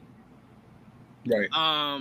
MCU is still doing fine without Iron Man, I think. I don't think that was ever a question. I don't think anyone thought the MCU couldn't survive without him. Right. I think a lot of us just felt like where the MCU was when he died looked like, where can you go now that you can do things like Secret Wars or Fantastic Four or X-Men? And then, like, it felt like the day after, I'm obviously lying, but like the day after, they were just like, well, we bought Fox, so we got all this good shit. And it's like, well, now, I mean, no Steve Rogers, no Iron Man. What are we doing here, right? No Natasha. Shit, even having Natasha. So for me, it was just one of those things. I mean, hell, killing off Quicksilver with Magneto down the pipeline now. So much of that was just like, this sucks. It just does. That hurts a lot. Yeah. And Will, I'm gonna pass it to you. There has to be some level of emotional stakes. I don't think any of us disagree with you. I think all of us were fine with the idea of doing it. We're just saying, looking back, seeing what we have now, it sucks. It just sucks. Actually, I'm gonna disagree with you there. I think, and I know Phase 4 is still working its way out, and we got all these great things on Phase 5. But I think narratively, as Trevon noted, where given that the MCU, you can look at it, even though they said yes, it's 616 and it's supposed to be the same universe as in the comic or whatever. Part of me is just sort of like, no, I still, it's an adaptation, and I think with what they have done, establishing their own universe, taking bits and pieces of the source material and making it their own, and narratively where we saw Tony start, and with the Infinity Saga going to its conclusion, having that stakes and having, we take out Thanos, but we have that emotional finality of Tony Stark's story, which a part of the Infinity Saga was as much about Tony's arc as it was about Thanos. So I think having that as a nice, putting a bow on that story opens up so many possibilities now in phases 4, 5, and 6 to tell other stories in this rapidly growing universe with all these supporting characters. Like to your point, would he have had come to the same conclusion that he did in No Way Home if Tony was looking over his shoulder? Maybe so, maybe not. But by moving him out of the way, by taking Tony off the chessboard, it freed up all these characters to explore all these different stories that we're getting now in these next phases. So I agree with. I think the Russos did the right thing. I mean, I can totally get where John's coming from. I know he had the same tug of war back and forth with Filoni with the Mandalorian, taking it to another universe as far as their visions as far as trying to come up with that universe in that show in that universe. But getting back to the MCU, obviously John has a lot. He kicked the thing off, and of course it's probably hard to see his character that he shepherded through in that way. But at the end of the day, I think the Russos did the right thing. Character and actor. He fought to get Robert Downey Jr. Right. Yeah. Right. True. Yeah. Yeah. Like I said, I don't think any of us disagree with that. I think it just comes down to, as long as Secret Wars gives us a version of Steve Rogers and a version of Tony Stark, obviously same actors. Of course, we don't want any other actors. I'm fine. Right? Because, you wanted to see X-Men, Fantastic Four, and the OG Avengers share a screen together. And as long as we get to do that, it was all worth it. I wouldn't change a thing. But it's if we don't see that then all that, this fucking sucks. I will feel, honestly, I won't feel bad if I don't see it. I definitely will. I know that's why it's love about fandom. It's like everybody has different places, and maybe it's just I just don't have the emotional attachment to some of the Marvel characters as I do other characters. But it would not. Would I'll be like, hell yeah, this is fucking awesome. Yeah, I will be. But at the same time, I will, if I don't see it, I'll enjoy the story that they tell me, because if Feige we trust, and even with even on our own podcast on Cena and Nerve, host Sarah pulled me back from the ledge a couple of times. Like, well, if Feige we trust, just trust the process in phase 4. It will, we'll get there. So, I feel like we'll get. I think whatever they tell us, at the end of the day, he knows what he's doing. He has shown over all these films and shows now that there is a master plan. And there's some hits and some misses, but overall, I mean, hell, we're all really. There's been more hits than misses, so I trust what they're doing. Mm-hmm. I mean, I believe it will happen, because, albeit I think we all can agree this was definitely probably more Sony's doing than Feige feeling the need to do it. But Feige putting the 3 Spider-Men in that movie was definitely just for fan service, right? Yeah. But good fan service. That's how you properly 100%. do fan service. Yeah, that's 100%. How you properly do it. Unlike 100%. Yeah. So and again, another reason why I would like to see Chris Evans and Robert Downey Jr. come back, I need a proper Avengers Assemble. When Cap gave it, he had the shit beat out of him. He was tired, right? He whispered that shit. I need a loud and proud Avengers Assemble. I wouldn't even care if Sam is the one that says it, right? But you see literally the entire Avengers Corps together, and it gets said, it hits differently, especially now with Fantastic Four looking like, well, wait, do we run too? Yeah, Okay. Like, do we go? There's got to be Okay. a speech beforehand. We're all Avengers. Right? We're all the same thing. That's what the movie's called. You're part of it. You're in it. You're in this, okay? Count for you. But Joel, I know we're all, like I say, of the same mind of we wouldn't necessarily change anything.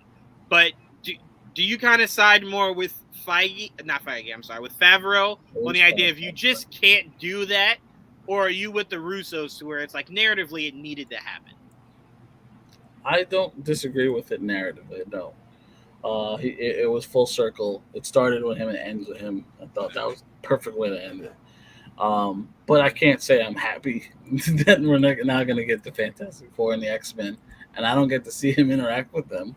That's fucking terrible. I mean, because I remember those times, and I have fond memories of those interactions. But it is what it is. Like parts of him will live on. Different characters that interact with him will still be there, and they will interact with them. So a part of him will kind of be there, but it won't be him. And I think that's really the difference. That I'll never get to see Iron Man interact, especially with Reed.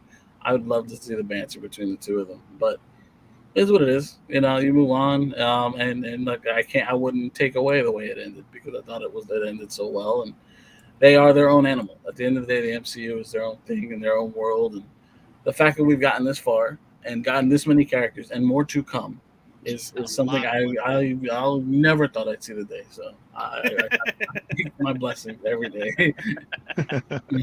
100%. Let's see what we got here. Everyone else is assuming that at least half the 8 empty Phase 6 slots will be Disney Plus shows, given that it's a D23 presentation. No, D23 will be talking about movies and shows. I think you're thinking Disney Plus Day. Disney Plus Day. Yeah. If Feige said I'm only doing Disney Plus Day, then yeah, you can get a little scared. Like, well, shit, none of these look like they're gonna be movies. It's gonna be all shows. But D23 will be movies and shows. So there'll be some shows, some movies. I got some, man. Well, we do have, and we have. People seem to keep forgetting, but we do have extra dates for those too. We have the 2 extra dates in 2025, and we now have dates for Phase 7. But we don't have to go that far yet. It would be fun, but once we get to September and Feige puts some names to some of them empty spots, then we can go. Okay, well, we got all that. Now we can focus on. Let's get through Phase 6. We probably won't even hear about what those movies are going to be until after. Right. You know. Oh wait, I skipped one. Sorry. Question for y'all: what would the MCU look like today without Spider-Man, X-Men, and the Fantastic Four? I think it would still be successful. Without it would still be. It was successful. Yeah. It was success. They proved it. I don't even think Spider-Man necessarily enhanced it so much so we haven't that you now look at Fantastic Four yet. Right? Yeah. Exactly. Yeah, I don't think Spider-Man entering the MCU made people go, well, now this is where it starts. Right. Like, I think they were just Spider-Man didn't make the MCU popular. It was already popular. They wanted to bring Spider-Man into the MCU. Honestly, X-Men and Fantastic Four haven't even really done nothing yet. They haven't. Exactly. You actually could make an argument. The MCU remade Spider-Man popular as far as live action. Right. Right. Absolutely. You had a lot of people just sitting there like, am I gonna start hating Spider-Man? Like, like, is this what Sony's gonna do to me? Amazing Spider-Man 2 was the last movie. Keep in mind. So they needed it, like we did. He does elaborate. What I mean is, if Spider-Man never came to the MCU and Disney never bought Fox, could the MCU continue to be successful? Yes. Yeah, I say yes, because again, I think people forget. And again, Joel, we had to really hammer this home to Trevon. Iron Man, Captain America, and Thor were not as big today as people think they were throughout the history of time, right? There were large gaps where people were just like, I don't care. Like, I keep telling people, Iron Man had an animated series in the 90s with all those Juggernaut animated series. People just didn't give a shit, right? It was like, I'd rather watch Spider-Man. I'd rather watch Batman. I'd rather watch just anything else. Yeah. The Incredible Captain Hulk America, had a series. Yep. Hulk had a series. There's a Captain 90s. America. Yeah, there's a Captain America live action film in the 90s, and it was Matt Salinger, and it was terrible. But that was where these characters were at that point. So They were not where they are now. So to answer your question, Mr. E, Feige had already made the MCU such a juggernaut by the time Spider-Man came. You had me and Joel always laugh about this, but it does kill us internally. You had people saying the trinity of comic books was fucking Iron Man, Captain America, and Thor, and we were just like, so just fuck Batman, Wonder Woman, and Superman, right? Like, just fuck them, right? We just forgot. But that's how big Feige made Iron Man, Captain America, and Thor. Yeah, that the whole world was just like, yeah, fuck those DC You can guys. argue Spider-Man's Right? not even really intertwined into this universe really that much. You really think about it. He doesn't At this affect. point, He doesn't At affect this very point, much. yeah. At I mean, he this doesn't point, affect. I mean, he doesn't like he gets taken out right now. He doesn't affect anything. Like he Well, doesn't. to be fair, the you know. MCU has built itself to where they could pluck anybody out and it not drastically sway anything. Yeah. I heard somebody the other day saying that they think the leader of the new Avengers could be Shang-Chi. I'm just like, just fuck Cap, right? Like, you just skip right over him? How you Like, gonna that's have- how big the MCU has become, that you now have people It's- taking their it's- favorite characters and now Yeah, saying, but well, he the could be director of Shang-Chi is directing Avengers, so now Shang-Chi has to be the leader, right? right? Yeah, it just, I mean, line up. I mean, The math works, hey, right? hey. Math is mathing. Yes, bring him in. That's terrible math. Math is by the way. mathing, yeah. Bring him in. You, I'm sorry, you just be No, skipping he over should be way an too many Avenger, characters. definitely. I'm not saying he should, but the leader of the event. Are you serious? If he's the leader, you would have to really tell me that you have no plans for Sam going forward. Because Yeah. that's essentially what you're priming him for, is to I become. mean, look, there's core with people evil. that have been there from the beginning. They're gonna get the first dibs as well. Yeah. Right. Yeah. You don't Right. jump over them. You just Yeah, got you here. don't Who are skip you? yeah. Yeah. Let's see what else we got here. I imagine the MCU would look radically different. I read a while back that Daredevil was close to being in Civil War, but I'm not sure if that was true. Well, I can tell you, from Feige's standpoint, that's as far away from the truth as possible. He has made it very known that those shows exist within him, but he will never exist within those shows. That's why he was very eager to get his babies back. Oh, by the way, Drew, I meant to tell you, I saw it today. Inhumans was originally supposed to be December 12th, 2018.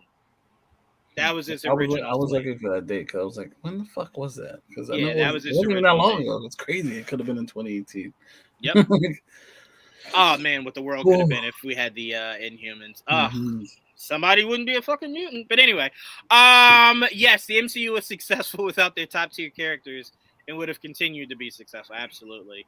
True, I imagine it would give other characters that they own a chance to shine, like Shang-Chi. Yeah.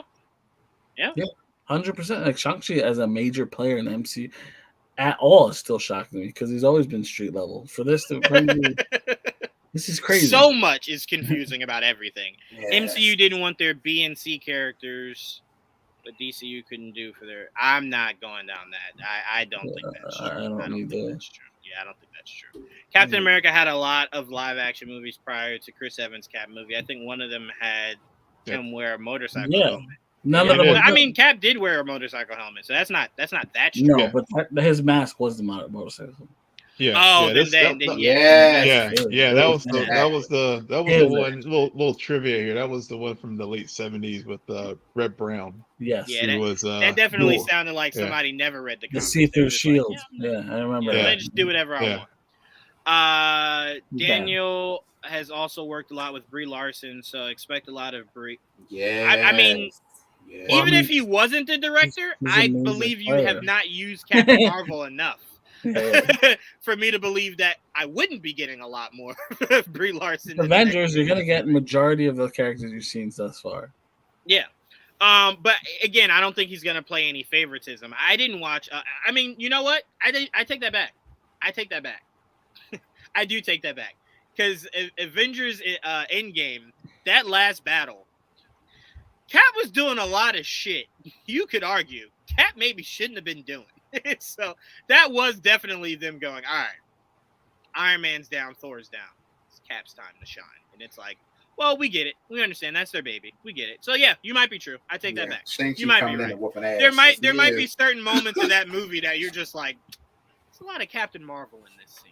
Yep. I mean, Yep. we haven't got a lot of Captain And I will be cheering in that damn theater. Okay. I think we all Ready. will. I still I'm believe ready. until the Marvels comes out, I have not gotten enough of Captain Enough, Marvel right? yet. Yeah, so I'm You like, barely sure, got I'll me. take that. Yeah, she flew into Endgame, fucked some shit up, Thanos punched her, and that was it. Yeah. That was it. Now, hold on now. That Hold on was now. it? We What needed you more than that. Like, come on now. So to me, I hope this movie Yeah, I'm shook a starts little with bit. Captain Marvel fucking up shit. So I have no problem with that. But I am very curious with Daniel's schedule right now for Wonder Man and obviously for Kang Dynasty. How do you manage Oh, a yeah, Shang-Chi sequel? We haven't seen the Wonder Man placement yet. No, Yeah. but we believe that'll be in September. We get that announcement. But my Hopefully, question is, how do you? Because I don't know if I'm comfortable watching a Shang-Chi movie that doesn't have Destin part of it. But how do you do it and still manage Wonder Man and Kang Dynasty? Well, right now he's really just a producer on Wonder Man, so it's like No, I had heard that his credits were for directing. Now I don't think directing. Didn't the he have whole season. another? He has He might another direct show too. on an Disney episode Plus. or two. I'm not saying he won't. I'm just saying. Yeah, I think he's doing like an episode or two. But again, I think he's heavily Well, he's involved in that probably project. the executive producer, Yeah. And the lead producer. does he have an American-born Chinese show too? That's going to be on Disney Plus too. I think. I don't know. Possibly. I don't Yeah, know. I don't know anything outside of comic books. Yeah, so. I have no idea. Yeah. I have no idea. There's quite a few things going on. Yeah. But yeah, he's got a lot of shit on his plate. Like her Yeah, new make suit him more Miss kind of- Marvel. I completely agree with you all in the game. I heard a lot of people I that did too. didn't, and I didn't understand too. why. I fucking love that. No, she looked great. Yeah, I Yeah. love that shit. She I looked just don't great, want them. I don't want them to get away from the mask. 'Cause I really do love her in the mask. I agree. I agree. I don't want I completely they get too happy with that shit. I'm like, bro. I completely agree. But Yeah. I mean, we saw it a lot.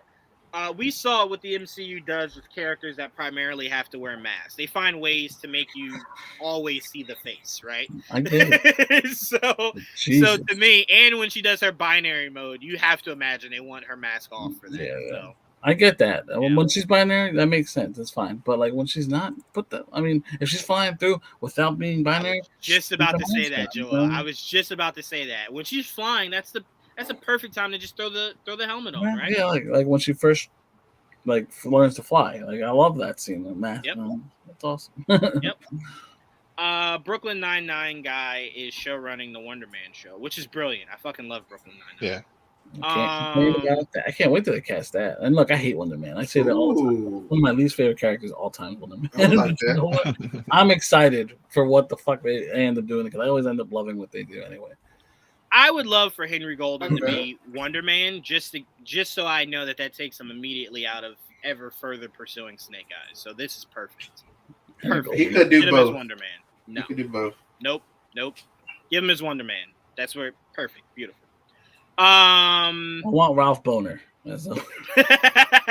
Ralph Boner should be part of the Avengers. I agree. Are you He saying should- that to be he mean should to even- me? I think Ralph Boner should even say Avengers Assemble. I think that would just I'm be so I'm poetic. currently I'm on WandaVision now on my watch through, and I love all his scenes with him in it, and I hope there's more to Ralph Boner. This had the worst part of that show. I love that scene. That's the best part of that show, Trayvon. No flying, just Worst pure part, comedy. them Yeah. playing on the Albert Fantastic Four. Moss is in the back. Ultra. All them parts. Troll tweets. Oh yeah, okay. I didn't understand what you meant, but when Joel read it, I get it. Yeah. Yeah. Ha ha ha. Yeah. He's producing the American-born Chinese show and a possible Shang-Chi spin. I don't think. Producing. Yes. Sorry. Yeah. producing, And he's yeah. also he's Something also will be producing Tokyo Vice. Oh my god! All right, and I want to check that out. I haven't seen it yet. Yeah. It's on my list. It's on my list. It's on my list.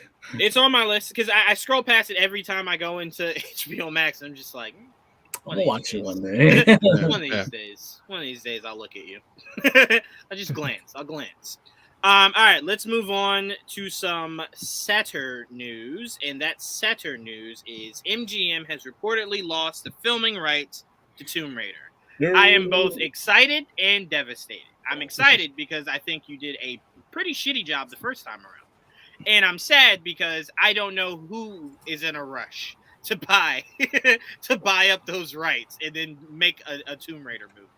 Yeah, I have nothing So- for you here. I have nothing for you. So, Just don't to even come me- to me. I have nothing to say about this.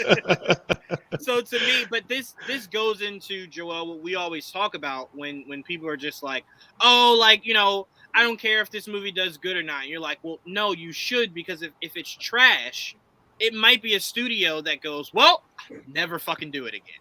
And Yeah. you never want Doesn't that for warrant things it. that are good, right?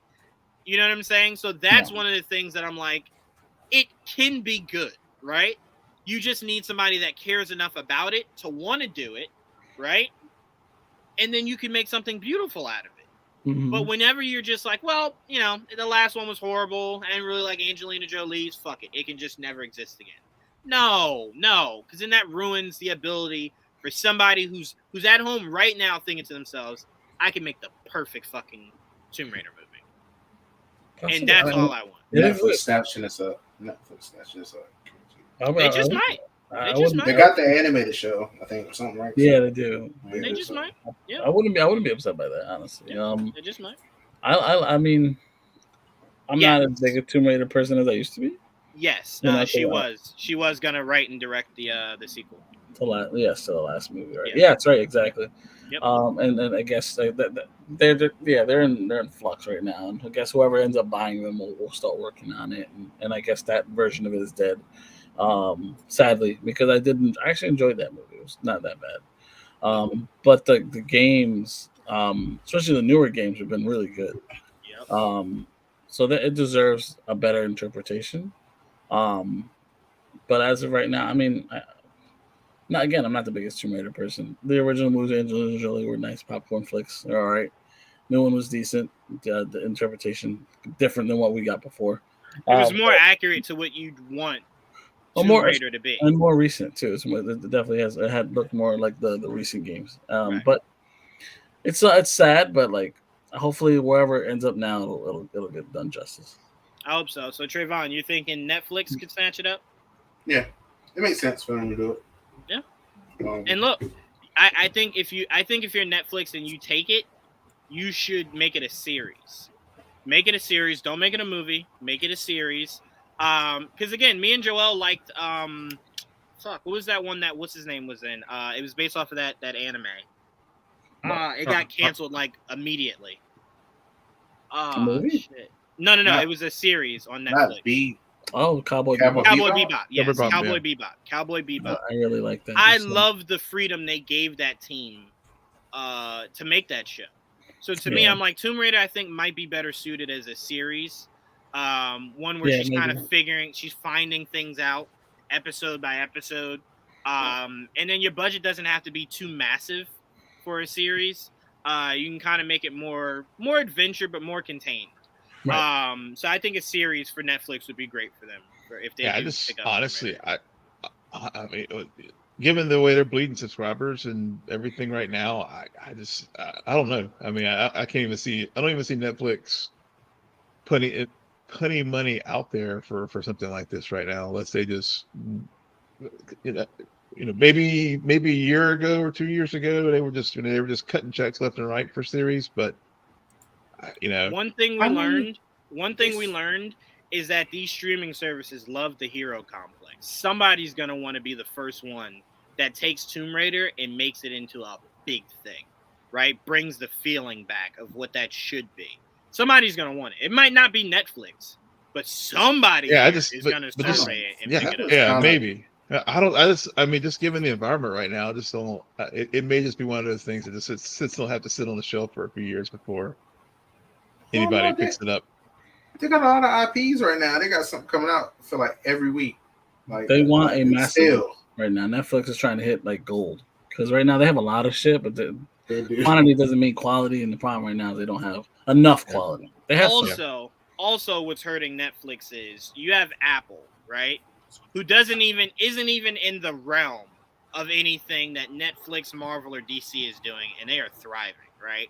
So you're looking at that and you're like, well, that shouldn't happen. Then you're looking at Amazon. Spending billions of dollars of Lord of the Rings, The Boys, Invincible, right? So you're starting to look more and more. You're like, well, wait a minute. We thought The Witcher would put us right there, right? Witcher, phenomenal fucking show. it's not that, right? And the more Marvel and DC are doing more known characters that they're giving shows to, the more it's making it harder and harder, right? You can only do but so many fucking El Chapo movies, right? Before it just becomes, should maybe figure something else out. So I'm saying Netflix does have a field of success, but these other streaming services are starting to hit home runs. Disney just gave you a Kenobi series. Like, you have to fight with that. You know what I'm saying? Yeah, they need something like that. I mean, I feel like Apple, you still can't compare it because they're still giving it stuff away for free. Like, Apple TV is giving away, like, there's deals all the time for you to get that for free. They're giving it out with their phones, they're giving it out with their devices. You can't, their subscribers don't count to me. Like, I just don't feel like Apple subscribers count. Yeah, but it seems Apple, they're very targeted with their content. I mean, it just seems that they just have, they have a catalog where Netflix just seems like we're just going to throw things out there constantly, and there's just no way, I'll spend more time scrolling through Netflix trying to like find a show than actually watching a series. Right. So that's hey, true. It's crazy for Netflix. They only need 1 to 2 mega hits a year that just keeps them afloat. And this year, Stranger Things. Stranger Things is sustainable enough that they'll end this year in the green, right? So in their mind, they're just thinking, yes, are we one of those streaming services that you have to scroll 50? Look, Netflix is so confusing. They had to add a surprise me category to where you just click on it and they choose something for you, right? They're just like, hey, watch this. Fuck it, right? So clearly they even understand this is a lot, right? Yeah. This is and they're looking much, they're looking at adjusting their model too. I mean, given the fact they're going to add supported stream and stuff, and even breaking up Stranger Things and chunks. So they're I mean their pre-pandemic model and pandemic model may be evolving. Yeah. And look, Sandman drops this week. That could be another massive hit for them. So we'll have to see. We'll have to see how it lands. Or it could be how Sweet the Tooth. reception is. I actually love Sweet Tooth, and I was really glad that it got a season 2. Yeah. It was one of those, like, you didn't have to spend massive money on it, and it won't be something that creates a massive buzz. But that's because you made that show with low risk, low reward in mind, right? So you never really were trying to go too big with it, because if it flopped, you'd look like an idiot, right? Because half the world is just like, Sweet Tooth, who the fuck is that? Right? So you didn't want to go too big. But with Sandman, well, if you let AJ tell you, as the biggest fucking thing on earth, right? But I do see that there is a very big cult following for Sandman. Yeah, and Neil Gaiman has just a big following, 100%. just generally. So 100%. So regardless, that again, not a Stranger Things home run, but a significant home run for them. Like the Gray Man was a home run. As a movie, it was really good. Yeah, it's actually not bad. I don't know why it's getting all the hate that it's getting. I haven't seen it yet. I want to. Please do, Joel. It is a lot. And you know what? I'd even give it the compliment of saying it's not a popcorn flick. Cool. It's whatever a step above that is. like I watch it and I don't go, yeah, this is the feeling a Fast and Furious movie gives me. No, it was a step above that. Right? Where it felt like there were a lot more meat to that bone, right? The story mattered. Plus the action was really good. So definitely make sure you check that out at some time for sure. There's a lot of Netflix movies that I've been meaning to watch. I just keep All in the Game makes a great point. They sure do. Joel will back this 100%. I love Umbrella Academy, Yeah. So you're absolutely right. They do. And I don't even think it's necessarily quietly. I just think, unfortunately, now that we're in a phase of streaming where one streaming company can give us a Kenobi show, one can give us Titans or all the things that the DC HBO Max, gives you. Then you got fucking Amazon that's just like, yeah, quarter bill? Oh no, a bill. Yeah, sure, take it. Make Lord of the Rings. Like the competition is massive. So it's like when you drop Umbrella Academy, it will never do Lord of the Rings numbers, but it does great numbers, It's also not the same IP. I mean, It's a bad thing. No. I'm saying like Amazon, HBO Max, and Disney Plus have massive IPs. Yeah. You know, so it's like when you And a look at it studio compared to behind that, them. right? When you look at it compared to that, you do look at it and you're like, well, but no, Yeah. for what it is, it's a really, really good show that does really good for them. You know what I'm saying? I view it the same way, Joel. I told you, yes, did Solo, a Star Wars story, make Star Wars money? No. But you call any studio and ask them, if this is the money I'm giving you back, would you like this? They would say, hell yes. They take it in a heartbeat. But because you're Disney and we're used to Disney cracking $1 billion every time they sneeze, you look at it as a failure. Yeah. So that's how I look at Netflix. They're not failures in what they're doing. They I think just the don't hard have part- anything anywhere near as big It's as what hard to- these other guys do. It's hard to measure Netflix too. It's like it's only what they tell us that works, and they cancel shit. And like, that wasn't good. Right. You sure that wasn't good? Right. That's why I told you guys Netflix is the biggest liar in streaming history, right? Because Netflix can come out and tell you Stranger Things was the biggest show in the history of television. And we're just like, well, since we don't have anything to tell us otherwise, okay. Yeah. Right? And then the following week is Bridgerton. It's the biggest Right, show. yes, in history. exactly. Right. So with Disney. them, and to me, I feel like again, Stranger Things is a whole nother animal, but a lot of Netflix's content, I feel as though doesn't live on in social media the way that those other IPs do. We talked about It's Invincible not weekly. for forever. It's not weekly. I mean, Yeah. they're gonna and I think they're realizing that you know, like Well, no, I just what mean they did with no. I'm sorry. Go ahead. I'm sorry, Ozark. Will. Yeah, with like Ozark, Stranger Things. I mean, they're like starting to spread them out, you know, to these volumes, so that Mhm. it can just stay in the ether. conversation. Yeah. Well, no, what I meant more so was like Stranger Things is still being talked about, still making memes and stuff like that. It lives on. But Yeah. Netflix doesn't have anything else that has that big of an impact that regardless of weekly or dropping all at once, it just doesn't have a long shelf life. Squid Game also, yes, Squid Game did have a long shelf life. Absolutely. But it just doesn't seem like enough. Like it seems like The Boys we're still talking about. Invincible came out, it felt like 2 years ago. We're still talking about how massively crazy that shit was. Lord of the Rings isn't even out yet, and we're talking about it, right? So it's just like, it's just the difference of that. That's all I'm saying. I don't think their problem is releasing all at once. I think their problem is they don't really have many things that can live on past just when it drops, even if they did make it weekly. I don't think if they made Sweet Tooth weekly, it would have changed the reaction to that at all. No. You know what I'm saying? So that's what I mean by I don't yeah. think that's the be all to end all is that they just drop it all No, at once. no. But I think So also much more is that yeah. big. But I think it is part of the fire hose mentality where it's just like there's just so much content on that platform that it I think they cannibalize their own programs sometimes. They do. Because there's just so much of it out there. They really do.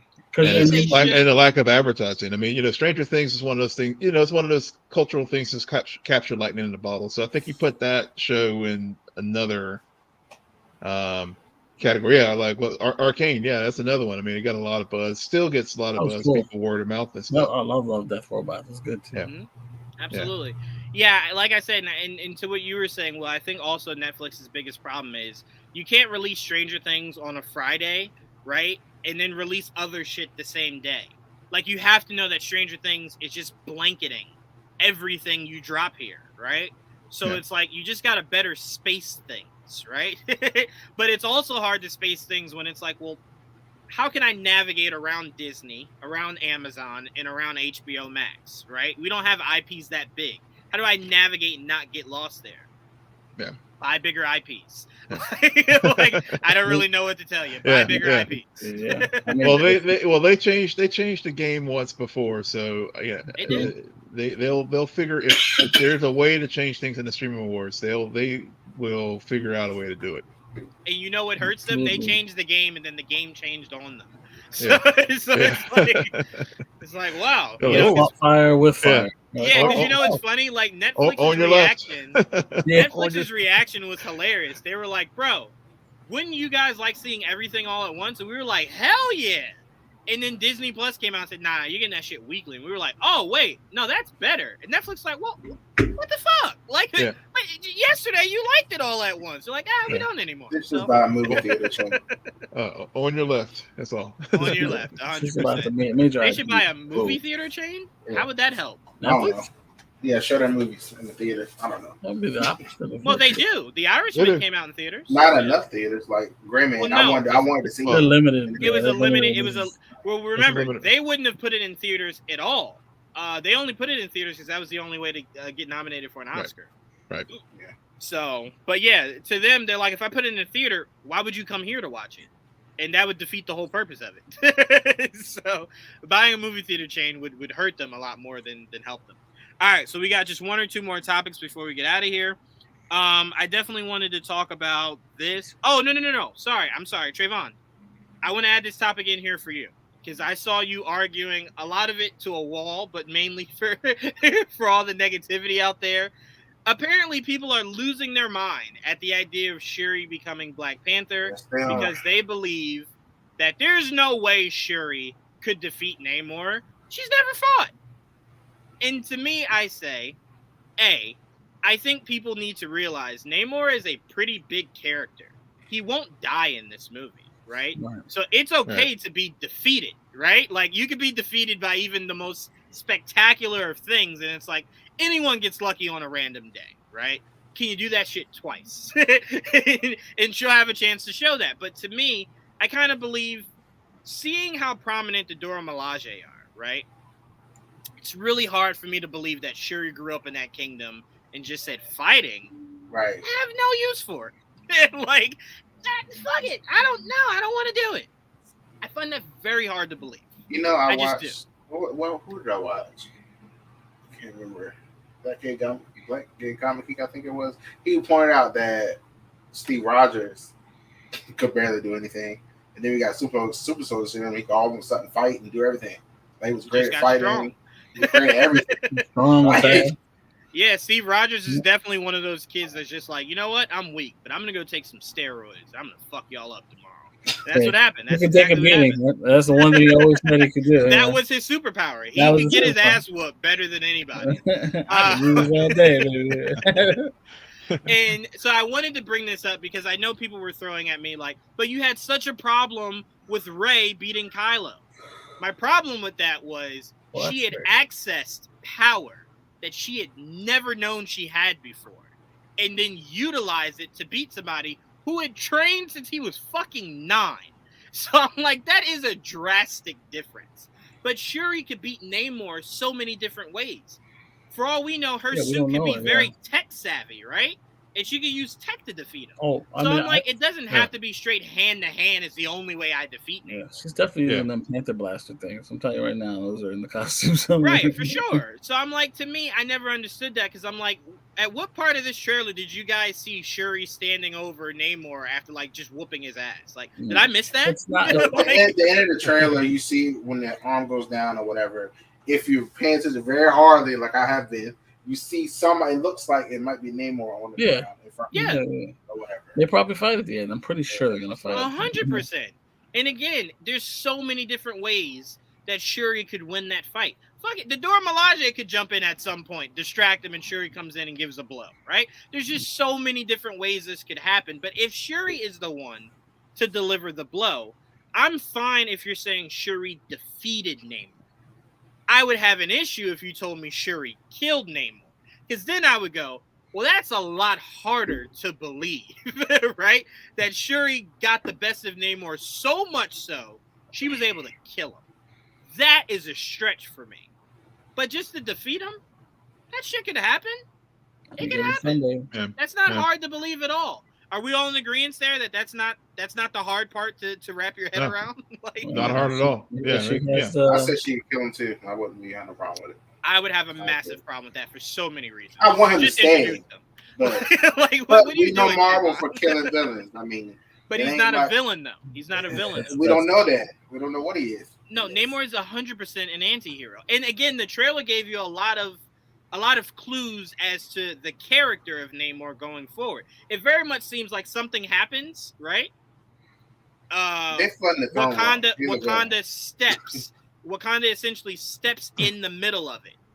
And then he's just like, well, if I have to get you to get to what I'm trying to get, fuck it. It's all fair. It's all fair in war. But I don't think Namor's coming out like, you know what? I'm going to flood Wakanda today. No. That's what they did. No, but we don't know why, Trevon. That's what I'm trying to say. We have no idea why he decides to flood. Yeah. So to me, I don't look at Namor as a straight up like Namor's not like Red Skull. That's a straight up villain. There's nothing redeemable about Red Skull at all. I mean, he was even an asshole in the fucking spirit realm when he saw Natasha in them. So I'm like, there's nothing redeemable about that guy. Namor's more anti-hero. That's all I'm trying to say. He's more like Wolverine, so where he can be an asshole every day, but he might save you. Actually, I like to compare him to Black Adam because they're very kings of their own kingdom and they're very narcissistic assholes. Yeah. Let's see. Ironheart and Okoye will likely be involved in the fight. Maybe. Again, I want this to be clear. I'm not saying that I need Shuri to have backup for it to make sense that she defeated Namor. If she defeats Namor on her own, fine. Again, fine. That's not a big deal for me. I'm pretty sure she'll find a way to have the herb, and she has a suit. I mean, as long as she got those two things, she's I think trained enough. There's no way that she's not. Bro, she was one of the first people in the fight in an Endgame. Right. Not even that, Joel. She joined the fight at the end of Black Panther. Yeah. So I'm like, and again, what was the first thing she was utilizing? Tech. So again, it's just not hard to probably believe. going to fight differently than T'Challa for sure. That's all.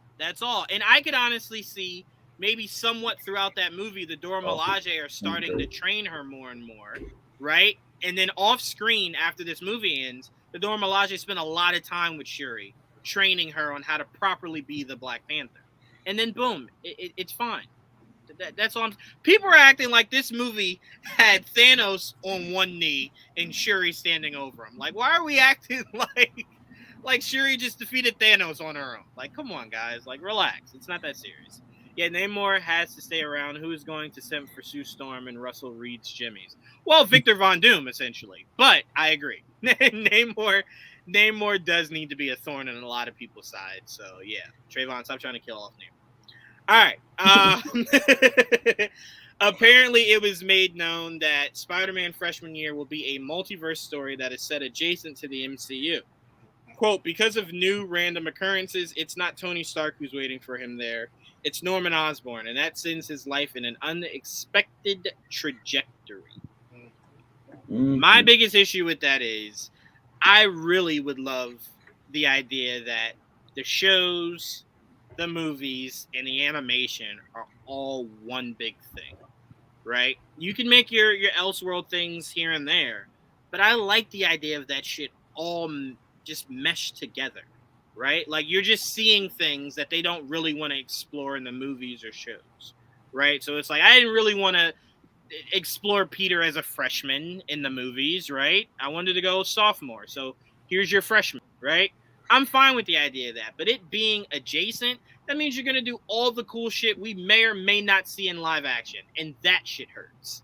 Like, that hurts a lot. I thought about that with, for example, What If?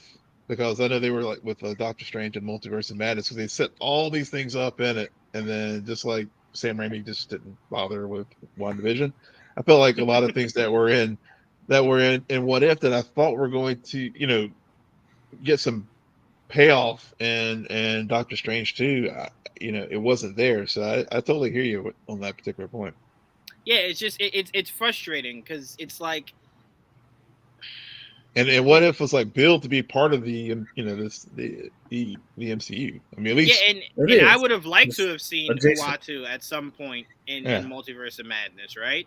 Yeah. Like that would have been interesting, especially if that was just a conversation where Uatu was the one warning Strange that he knows what Strange is capable of being if he gives in, right? Yeah. Kind of like a warning, and that's where Strange in that moment goes, okay, I'll make sure to cut this off before I become what Uatu warned me about. Yeah.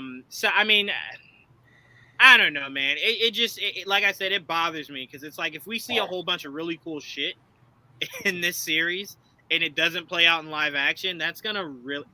they're bringing in Norman and Harry, right? As of now, Yeah. we have no reason to believe they'll do that in Well, live action. Are they race swapping Norman and Harry? It looks like it. No one's come out and confirmed I it, but he thought looks I thought I black. read I heard something. Yeah, that's what I heard during Comic-Con that they were changing. Yeah, I don't know. their I don't know background if stuff. anyone came out and confirmed it, but you Okay. look at Norman They and you're don't like, look white. Yeah. wow. And I they got mean- Nico Minoru too. You know, kind of. Well, yeah, Yeah. but Going on. yeah. I mean, just to add, I think the reason why I just bring that up, not to like stir anything up, it was just more just to confirm that it was that, to your point, it's adjacent in another universe versus the MCU. It being connected, right? Yeah. And look, maybe this is the groundwork for some things we might see actually played out in live action. That's more so what I'm hoping. My only issue is just if we don't see any of the really cool shit that we see here implemented at all. That's all I'm saying. I'm not Got saying Captain it like Carter. Maybe we will. we got what? We got Captain Carter, so maybe we will. Yeah, Maybe other stuff will come. possibly. Yeah, very much possible. Never know. Like I said, there are plenty of places where Norman Osborn fits in the MCU as currently constructed, right? So it's not hard to believe that you could make that work. Yeah. It's just the Sony want to make a Norman Osborn solo movie, right? That's really what it comes down to. Will they let you use them, or do they want to build more on their Spidey villain verse with Norman? Who fucking knows? But Joel, when you heard this, was this more so kind of like, yeah, I kind of expected it, or was it like, damn, I was kind of hoping maybe you would let this all possibly connect? You know what? Based on the way they presented it the year before, I thought it was connected. You know, I thought it was just an animated version of like a prequel. I'm like, oh, that's dope. That's really cool. Oh, I can't wait to know more about it. And then as we started learning more information throughout that day, I was like, there's no way it's connected. There's so many things that don't make sense. And yeah, we find out that it is adjacent. It is a multiverse show. And I'm like, oh, well, fuck. I mean, we could have told us that from the beginning. So it'll be less disappointing. I'm still excited for the show, but like, Right. it is like, come on, that would have been really cool to see something in universe. But it is what it is. It looks like all the animated shit is multiversal. So Lives on its own, right? Yeah. I love they're going with the multiverse angle because I do not see how they'll connect the main universe. If it was, I was hoping he fight low. Well, here's the thing. someone's in it, I think. When you say that, my problem with that is they could have connected it, right? So it's like it only doesn't make sense because we have the information we have now. But they could have made it connect beforehand, right? They could have made it connect. They chose not to. So not seeing how it can connect, I understand, but that's only because you now have the information. But I believe there was a way that this could have fit. You know what I'm saying? They just decided for it not to. So I'm curious, because Feige said Phase 7, I believe, is the end of the multiverse saga, right? Or after Secret Wars. That's the end of the multiverse saga. That's the end of 6. Yeah, So to me, does all of this multiversal shit die that's once my that biggest ends? question. Does the sacred timeline, does that get brought back? And I'm very curious. Because to me, this should not live on. Because then it's just like, well, then you didn't leave it. It's a comma, really, right? Not a period. It's a comma, you know. And to me, I need a period to be right fucking there, right after Secret Wars. We're just done with this shit. It's just too fucking confusing. It was a galactic saga. Too confusing. Yeah, I'm hoping, Trevon, that we do get the announcement that Phase 7 starts us on the Galactic Saga. I do hope so. I really do. And that's why I'm saying Annihilus would be really cool to kick that off. Just saying. Anyway, Trevon, when you hear this news, how do you feel about this? Would you have liked to see it connect? Like Juwaan said, I mean, when they first announced it, that's what it was going to be. It sounded like it was just going to be a straight up prequel to Homecoming. I was like, okay, cool. And now it seems like somebody else came in there and was like, yeah, can we not? Let us do our own story, please. Let us not have these barriers and restrictions of what we can say or do and everything. You know how that went, Trevon. You know the original writers had that shit connecting, and Feige kicked that door open and said, "Hey, how far did y'all get? We're almost done." Ooh, so none of this can connect. It's like none of it. Y'all have fun with it. Pull the trigger, whoever you want. Yeah, whatever you run want. away, everybody. You know somebody, Trevon, in the back was just like, "Hey, Feige, I know this is gonna sound weird, but everyone always makes the joke that Norman Osborn has waves. Could we make him black? Do what you want.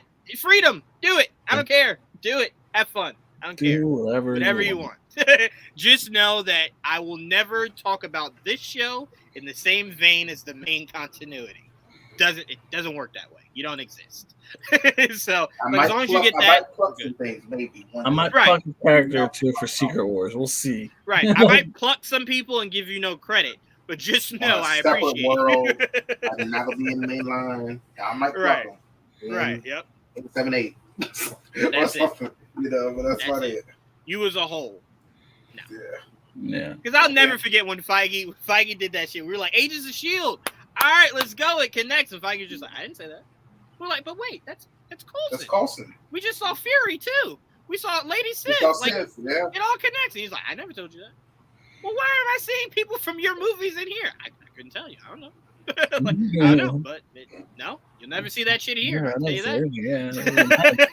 He got control of everything, cancel everything that doesn't have to. As soon as he got the keys, That's why he introduced the multiverse. That's how I explained the shit that wasn't going on behind my back. Yep. Yo, you know what Feige did? What Feige did is the equivalent of you living in a house that's been your family house, right, for decades, right, and then you sell it and you go, are you gonna tear this down and make something new? And you're like, no, this is a monument. I'm gonna preserve this. I'm gonna just move in, change a few things, but I'm gonna keep it. You come back the next day, it's rubble. You're like, well, I thought you said, yeah, no, I'm sorry. I wanted to make it my own. Sorry, it's gone. Fucking all your history. The show's on streaming. You know what? You got photos. You got photos you can go look at. Go look at that shit. This is mine now. The costumes are there. Yeah, it's dead. Bury it. All right, before we get out of here, I want to just hear just a few shows you guys have been watching that you want to recommend to our viewers. I'm going to start off with, Vox Machina? Vox Machina. Fuck, that show is so good. Like, I should not have cared about those characters as much as I did. I felt very protective of those characters. They're my family now. I love them. I know nothing about D&D. I know this show made none of that any clearer, but I love it, and you all should watch it. That's really what I have to say about that. Also, City on the Hill with Kevin Bacon started up its new season last week. If you have not watched City on the Hill, watch it. It is a fucking phenomenal show. Also, The Terminal List with Chris Pratt. If you have not watched it, on my list. Please go watch it. Chris Pratt is fucking phenomenal. And I did start. What is it, Trevon? What is it? Paper Clips? Paper Girls. Paper Moon? Paper Girls? Paper Boy? What is it? Paper Boy. It's the Atlanta spinoff, Paper Girls. Okay.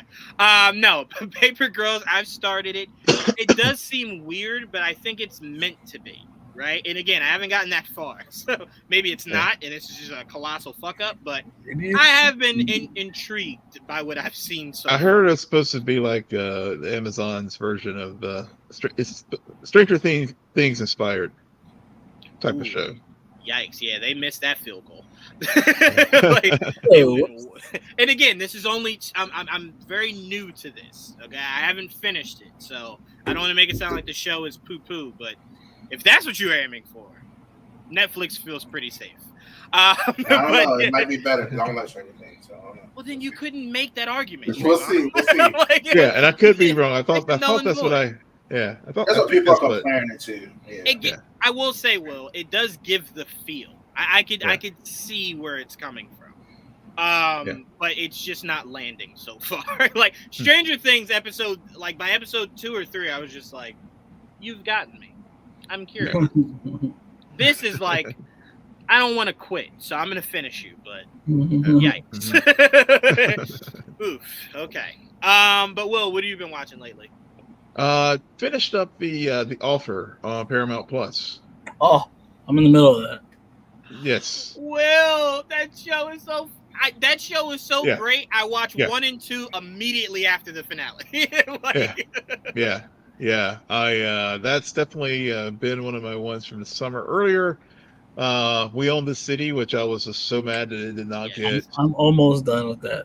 Yeah, did not get any love from the Emmys, which was just John tunnel vision. Was powerful. He was powerful. Yeah, Good But show. luckily that's- for him, I think this Gigolo show might give him yeah, the Yeah. award nods that he's looking for. Yeah. yeah. I saw that was coming down the pipeline for him, and then of course my old favorites. If you are a Star Trek fan and haven't watched Strange New Worlds, Oh, highly I do. recommend it. I don't even like Star Highly, Trek, bro. yeah, like high, especially after Star Trek Picard season 2 was overall started out strong, but was very disappointed overall. But those are some of the things I've been watching, and it's been just been hitting on a nostalgia kick lately. I saw in the news the other day where I guess AMC was going to be rebooting Max Headroom. So I've gone down the rabbit hole of digging up that program from the 80s, and yeah, so there's two versions of the pilot. There's the original British version, and then there's the American version.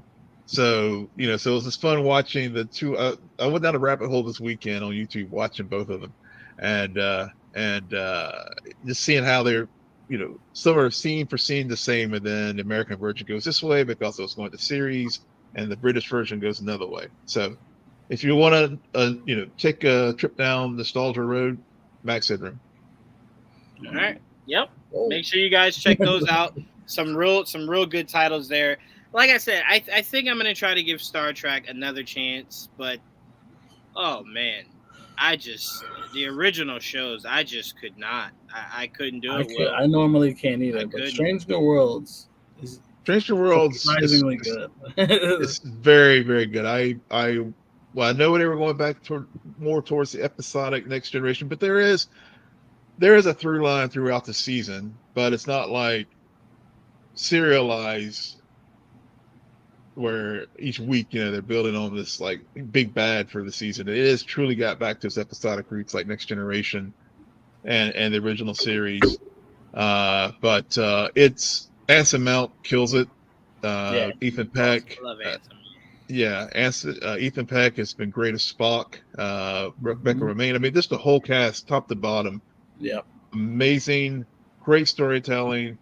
I got my love for Star Trek back by watching at least I will say New Trek, because prior to this, funny, as far as the live action shows, I was kind of, but I'm back on the train with Stranger Worlds, and of course Lower Decks starts August 25th, which so it's just if you love a show with a lot of Easter eggs and stuff, Lower Decks is definitely you will definitely get your fill of them. All right, Joel, what you been watching, or should I ask, what haven't you been watching? That's a better question. No, yeah. I haven't finished a lot of shit yet, but I did just finish Resident Evil finally. Weird fucking show. Weird. You know what? Wow. I'm not gonna to lean into everybody that shit on that show. I am very intrigued on what a season 2 looks like. I am very intrigued. Especially them teasing Ada Wong. I'm like, okay, another character I know. Like you're heading in the right direction. You're giving me the right names. I didn't know Blade was in it. That was cool. Right? That was really awesome to go. You were part of the multiverse. I didn't know. Oh shit! It's funny though. He looks like Blade, but that's exactly what Wesker dresses like. Yes, it is. Yes, it is. So it's like hard to that's just coincidence. Anyway, I just finished that. I really want to finish all the shows that we were just talking about because but those are all good. I just haven't finished them. Evil still ongoing. I love Evil. Good show. The way it ended yesterday was like, I didn't see last what night. Yeah, the fuck? Yeah, but I didn't get to watch anything today. I had an issue this morning, so I really couldn't watch anything. But so I'm gonna watch Evil. Hopefully, we'll see. Text me as soon as you do, Joel. Yes. As soon as you do. The way that shit ended was like, what the goddamn fuck? good show. Evil's great. I just finished. I'm looking for a new sitcom to watch because I like watching. At least having one on deck, just to like a Solar palate Opposites. cleanser. Solar I watch Solar Opposites. Oh, okay. And I don't want to watch. I have cartoons that I can watch for that, but I mean, like, I want a live action. Like, I just finished watching Young Sheldon. Like, I didn't I was finish just it. about to ask, do they even make those anymore? Yeah, it's just I'm caught up. But that's such a good show. Young Sheldon's good, really, really good. So was Big Bang Theory. It gets a lot of shit, but I really like. I never watched it. Yes. Yes. Right. Yeah. Yeah. It has good moments. It has good moments. I really I'll add enjoyed it to it. the list. But I'm now looking for a new one. It's just so hard to find a good sitcom these days. It really is. It really is. It is. It really is. Like you think about it, like I want to watch this now. I'm in the search of finding another good one. I will say that if you're just looking for something comedy to kind of scratch that itch till you find your next one, Yeah. Netflix's comedians that have been dropping lately are really fucking good. Like stand up. Yeah, they're Yeah, I really noticed that. fucking good. I haven't given it a chance yet, but yeah. I Yeah, might they do are that. like really like it doesn't get talked about enough if it's not Dave Chappelle or Amy Schumer Yeah. or like the massive names. Big But some names. of those guys that like you're just like, what the fuck is this? Let me maybe click on it. Oh. Fucking hilarious, bro. I watched a Netflix movie. It's been a while since I watched a Netflix movie, but I watched The Man from Toronto yesterday with Woody Harrelson and then Kevin Hart. Oh. I'm like, why does that sound That familiar? was surprisingly very funny. Like I had a good time with that movie. I really did. I did see that trailer and think to myself, what would have Jason Statham brought to this? Because remember, he left the project, and that's when Woody He was Harrelson originally. brought it. It would have Yeah. made a lot. I could see it. I would have been a lot more interested in that. Yeah, I could seeing definitely Jason see Statham. Jason Statham as the Yeah, man. he was originally attached to it. Apparently, there were creative differences. I Really? think the creative difference was they were looking to go way more humor because Okay. Kevin, and Yeah, he was thinking they could maybe go more action with like humor, like put Involved. into it. Like Yeah. whatever, like Hobbs and Shaw. Yes, 100%. Yes, exactly like that. And they were just like, oh no, we A little don't more. want that. I mean, it had a lot of good action scenes for a comedy. Mhm. But yeah, it definitely leaned towards ridiculous comedy too. Right. But I still enjoyed it. All right. Trevon, I'm assuming something flying is about to come out of your mouth. What have you been watching lately? That's so funny. The first thing on my list does have somebody flying. I know you. But it's not like I don't know. It's Superman and Lois season 2. I don't know if anybody should watch. You guys should watch because it is on HBO Max now. So Wait, I was you like, didn't watch it when it was? I when it was did. out weekly? I'm just trying to get more people to watch it because I wanted. Oh, got you. Okay, I got you. Oh, I didn't It's know. on it was HBO on- Max now. So I yeah, got It took I forever watched to it. get there. yeah, it did. Hell of that. Right.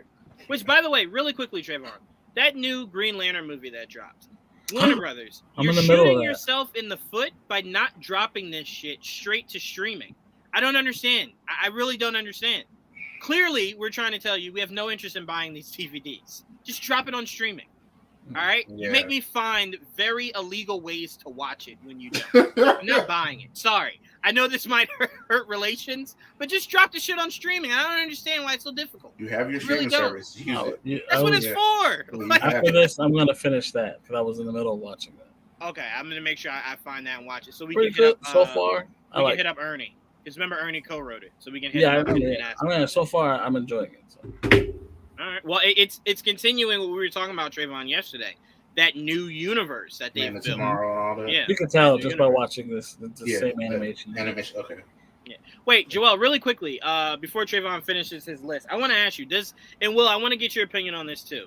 Does it bother you that some of these solo characters that you know for a fact can live on their own are being shoehorned in to essentially these team-up movies instead of it just being just about them? Or does it not bother you at all? Joel, you can go first. Give me an example. So, like, the way they promoted this Green Lantern movie, and again, I haven't seen it, but the way they promoted it is very much him, Hawkman, like, it's a few of them. A Hawkgirl, I'm sorry. Rather than it just being just Jon Stewart.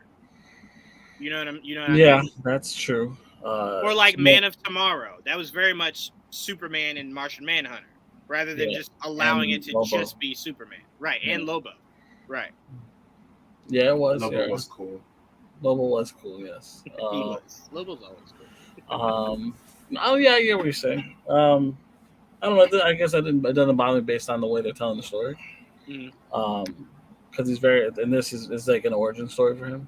Right. So you're in like the beginning times of Jon Stewart. They're like, okay, like he doesn't even know what he's doing. So he's like, yeah, you need to get weaned into it. And he's like, it's interesting. I actually like the way the story has been playing out. I just want to see how it ends. I'm very curious, considering where I just ended it. But I don't know. I guess they could definitely stand on their own, but I don't mind them almost world building without actually, you know what I mean? Because this movie had Green Arrow in it, and he plays a big part in this movie. You do see Martian Manhunter and Vixen, not as big parts, but the fact that they're already members, the league's already formed. So like, I do look forward to seeing how they. Are we going to get a Justice League solo film at some point? I'm very curious who else is part of this. You know? It's all right. You know we're going to ask Ernie, so it's cool. You know we're going to ask him. Ernie, what the fuck's happening? But, Will, does that bother you at all? Because I know we spoke to Ernie Allbacker, who writes a lot of these movies, and he was saying a lot of the times these are characters that Warner Brothers won't greenlight their own project. Mhm. So he's like, well, if they won't give Hawkgirl her own movie, this might be the only time to really kind of get a new audience eyes on Hawkgirl. So fuck it. Yeah. I'll put her in this Green Lantern movie. You know what I'm saying? She's pretty So badass. Right, I get that, but it does sometimes become like, I just want to see Superman. Martian Manhunter was great, and it wasn't like he was taking away from anything, but then it became like, well, now I want more Martian Manhunter, right? Like, instead of just focusing on Superman, now I'm leaning on this side. Yeah, I think it depends on the story, to be honest. If it's an origin story, then maybe it'd be a standalone vehicle, just so you can just sort of introduce this character, how they came into being, and introduce that character to the audience. But if it's established characters and the story has a legitimate reason for why you have the other people showing up, then I'm okay with it. All right. Yeah, I got you. Trevon, what else you been watching? Okay, so The Bear, I watched. Keep forgetting the Bear. Oh wait, let's give All in the Game a shout out. He did bring that up. The old man, yeah. Old Man. Yeah. I started too. The Old Man's really fucking good. I'm a little behind, but it's really long, good. but I like it. It is long. But go ahead, Trevon. I'm sorry. I just wanted to bring that up because he did mention that a while ago. Okay, but yeah, The Bear is pretty good. I haven't finished it, but I'm gonna check that out next. Pretty What we do in the shadows? good. Watch that too. That is not the FX show, right? Yeah, I think so. Yeah, it is FX. Yeah. FX on Hulu, whatever you call it. Yeah. So, Paper Girls, like so we started that. I watched like 2 episodes of it. I don't know. I'll still. I don't know. It is. I don't like the Stranger Things vibe, and this is giving me that. Stop saying you don't like the Stranger Things vibe. You've not watched Stranger Things, Trayvon. I have watched I did watch a good amount of it, and I'm just like, I can't. What's a good amount? Because if you tell me, because it's like that 80s back in the day feel. I don't know. It's just you don't like the 80s. I can't. I don't know. I just look, Trayvon. You're talking to the president of the hate the 80s, but it's the story that is so captivating, and you care about those kids. It's not until they grow up that you're just like, I really fucking love these kids and the adventures. Then when they get Adam's apples, like full-grown Adam's apples, you're like, fuck these kids. But earlier on, beautiful fucking story. And the payoff in this last season that we got, beautiful. Freaking beautiful. Okay. So, again, I get it, and I'm not here to sell Stranger Things to you, but I am curious what you mean by how many you've watched. Was it 3 episodes? I don't even know. Yeah, that was so long ago. Trayvon, definitely was season 1. It definitely was season 1. I know that much. Trayvon watched the opening 10 minutes and said, "Yeah, I'm out of here. I can't do this shit." Go ahead. What else you want? Is that a VCR? Fuck this shit. Come on now. Issa Rae's new show. Issa Rae's new show, Rap Shit. Actually, okay, I think that's really funny. I like it. It's very much inspired by the City Girls. I love me some City Girls. It's very interesting. I love me some City Girls. They're producers on it, so they're really going there. Okay. P Valley, excellent. Down in the valley where the girls get naked.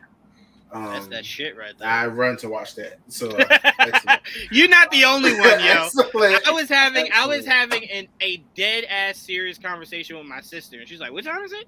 Oh hell no, P Valley, I gotta go. I said, "Oh shit." Yes. Okay. Like, all right. clearly there's like some kind of virtual drugs in that show because she hung up with the quickness. I didn't even get I love you. P Valley. So, And I mean, the last show that it's kind of like a plug that comes back today because I wanted to keep going. Industry. I don't know if anybody's watching on HBO Max. I really like it. It's about these basically, like I said, like starting out their careers in like stock market and stuff like that. So it's like a show like that. oh, okay. I like shows yeah. like that. Yeah, I watch a I've show heard of called it. Billions. Yeah, I watch It's a show dark. called Billions. it's a little dark. It's Yeah. good. I don't mind it. Text that to me, Trevon. I'll put it in my Yeah, so season 2 starts today. So literally, right, the first episode just came out. So. All right, so that gives me something for oh shit, no, not for this weekend. Sandman weekend gives me something for next weekend. Ooh, is that this weekend? What? It is this Yep. weekend. It is this weekend. It Wow. is. Oh, and shout out to Joel. I watched the Dragon Prince. I'm completely caught up. Yes. I need November to come here now Yeah. so I can get a new season. But goddamn, did I not fall in love with those Yeah. fucking kids? Look at you. Holy shit. Falling into the fantasy genre. Yeah, I am deep in this shit, Joel. Okay, you might just see me in like a wizard cloak next week. I am just I've enjoyed fully a into lot this of shit. that animation on Netflix. Voltron, She-Ra, Dragon Prince. I've enjoyed a lot of it. So, I haven't You gotten watch into Ant-Man? the other stuff, but You I watch will. But You watch Master of the Universe? yes. Yeah, I love that too. That's Yeah. good. see, I love you, Trayvon. I love Oh, you. You know that's- that was technically 80s, but anyway. This show isn't 80s. Yeah. This show ain't 80s. If Are you you, think that it's didn't the influence Masters of Kevin Smith, the Kevin Smith one? Yeah, Or is- Revelation. yeah. Revelation. I watched the first half of the first season, but it's really good. I tried to Good. watch that cartoonish one. I did, and when I didn't see that I did too. Skeletor was the villain, I said, I can't. Skeletor is the villain. Really? Because when I was watching, it was somebody else. It wasn't. There's it a wasn't few Skeletor there. there's a few different It takes him a little He-Man bit from things. Skeletor, but he's Skeletor. Oh yeah, Yeah. It's sorry, his y'all uncle. lost me. Oh no, sorry, y'all lost me. It's okay. No, it is his uncle. I mean, No. I'm saying what I saw so far. It just lost me. It just it takes a it little. lost me. It does. I mean, I'm not saying it's not for especially purists. They'll hate I it. mean, people were Paris were when the He-Man Paris were was like gone. losing their shit over it. Yeah. He-Man was gone. I mean, people look, pissed. Will, we I was like- podcasted with two people who looked at me and Joel when we said, "Hey, did you guys watch that?" They looked at us like we just spit on them. Like they were so offended. The fuck Yeah. do you mean? Did I watch? No, and I never will. And it was like, okay, all right, okay, Yeah. sorry. Yeah. Sorry. But yeah, Dragon Prince is phenomenal. I want to thank Joel. He is literally the only person I know that has been trying to get me to watch it.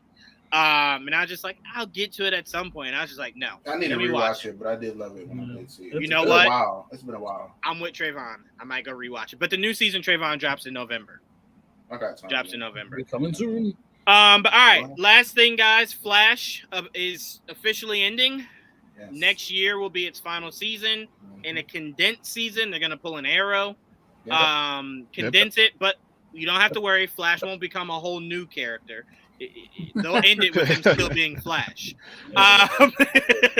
Will they? I mean, hell, Who he knows? doesn't- Who Who knows? knows? Wait, his last he these last he 3 or might 4 become seasons is gone. he might become the physical embodiment of the whole Speed Force. Yeah. Right? It's oh like god. they're You gotta just be running it. exiled. Yeah. I mean, Yeah. We that's very possible. we're done with that. We stopped podding about that show after about season 7. We just couldn't anymore. Sarah was like, nope. Nope. I mean, it was just, we spared our listeners because it just became a gripe session about. I will say that show tried its best to tell us season after season, guys, we think we're done. And we're like, no, you got a banger in you, right? Like we thought Arrow was done, and then boom, Prometheus. So we're like, you just need one of those, and Yeah. it just I didn't will have say- one of those. season 8 did have some moments, especially yeah. whenever the show like focused on Barry and how Barry has quote unquote leveled up just to take Yeah. a shot because how many times they said it. But those were the strong episodes. But Eric Wallace, whenever he was like trying to force the Allegra down our throats, because that's a character he created. And That's same real, and though. Chuck and Okay, It's well, she so- went by there. It was kind of cool though. It was kinda cool. Yeah, that one moment. She went by there. It was kind of cool, but she didn't do it again. I was like, ooh, by there. I used to never skip episode. I mean, there's just some shows I'm like, oh, it's going to be focused on Cecile this week. Okay, Oh, I'm out. Oh, focus on See? Chester this week.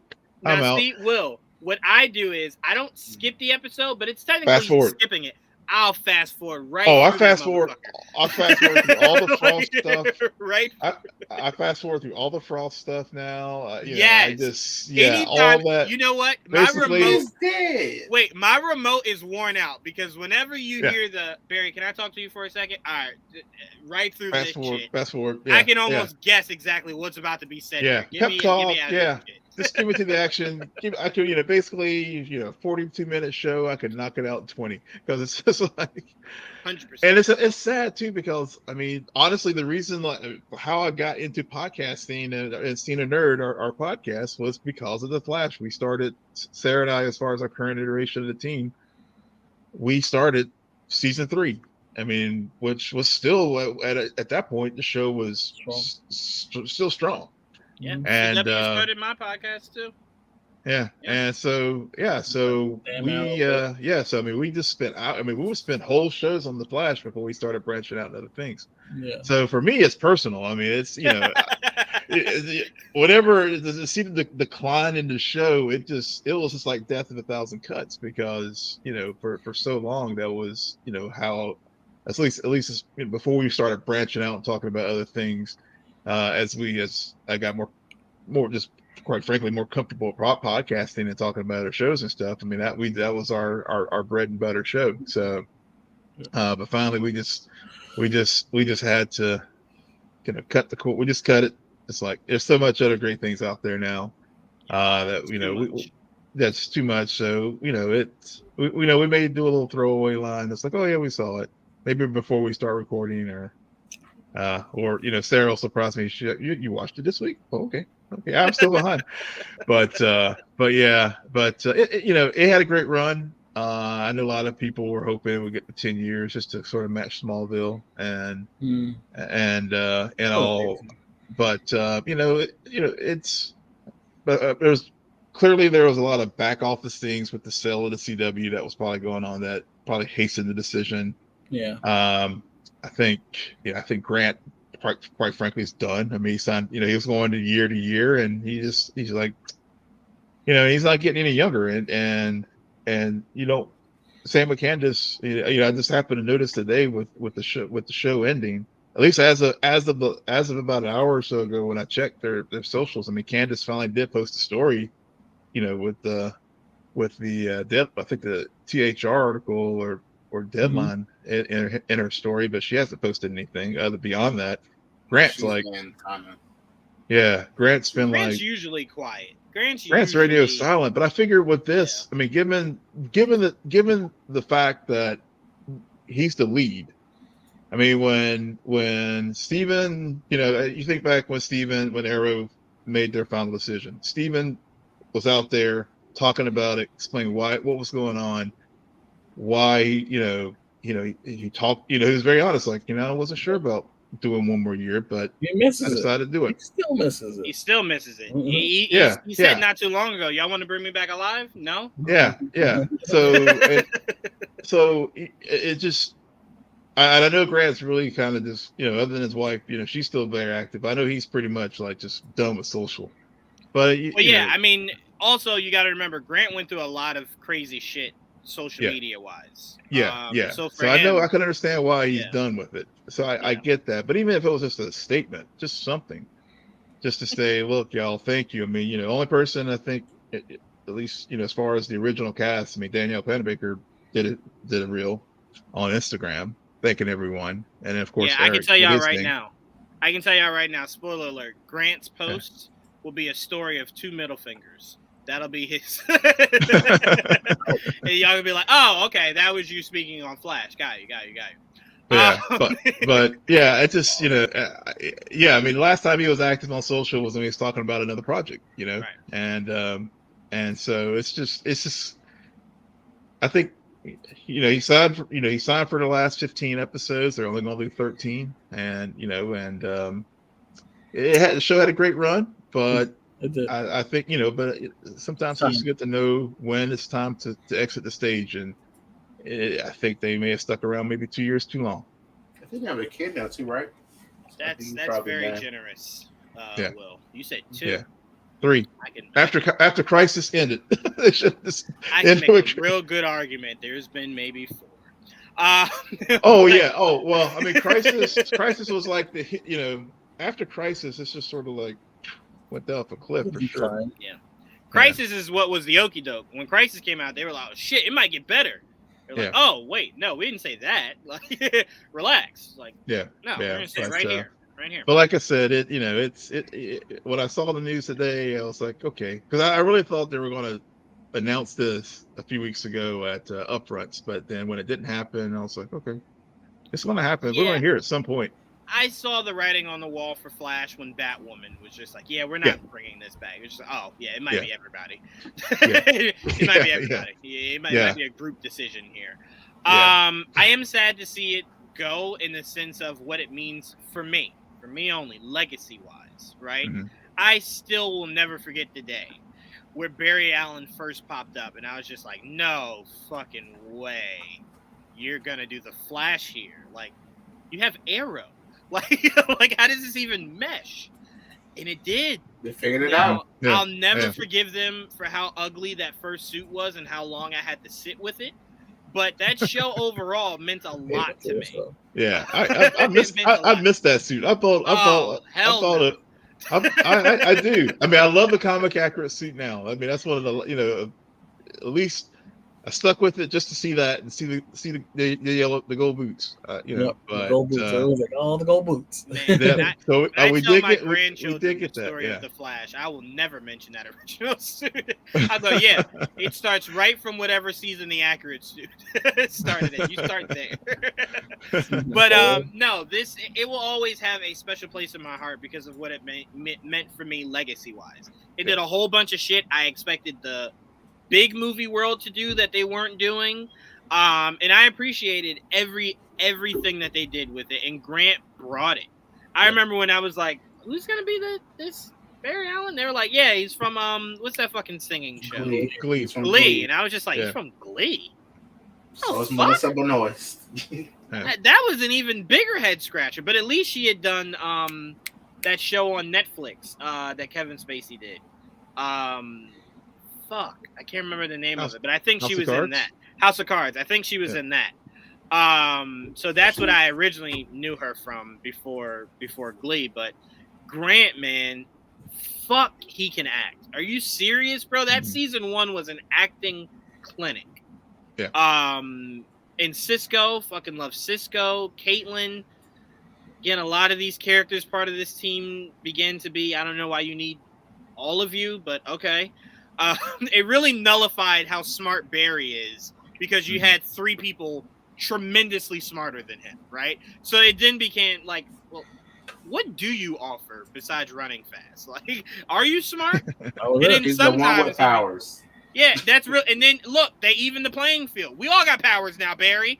You don't even have that no more. So it just became very. Yeah. So this is bittersweet for me, but again, I did believe that once Batwoman went, it was like, you might all go.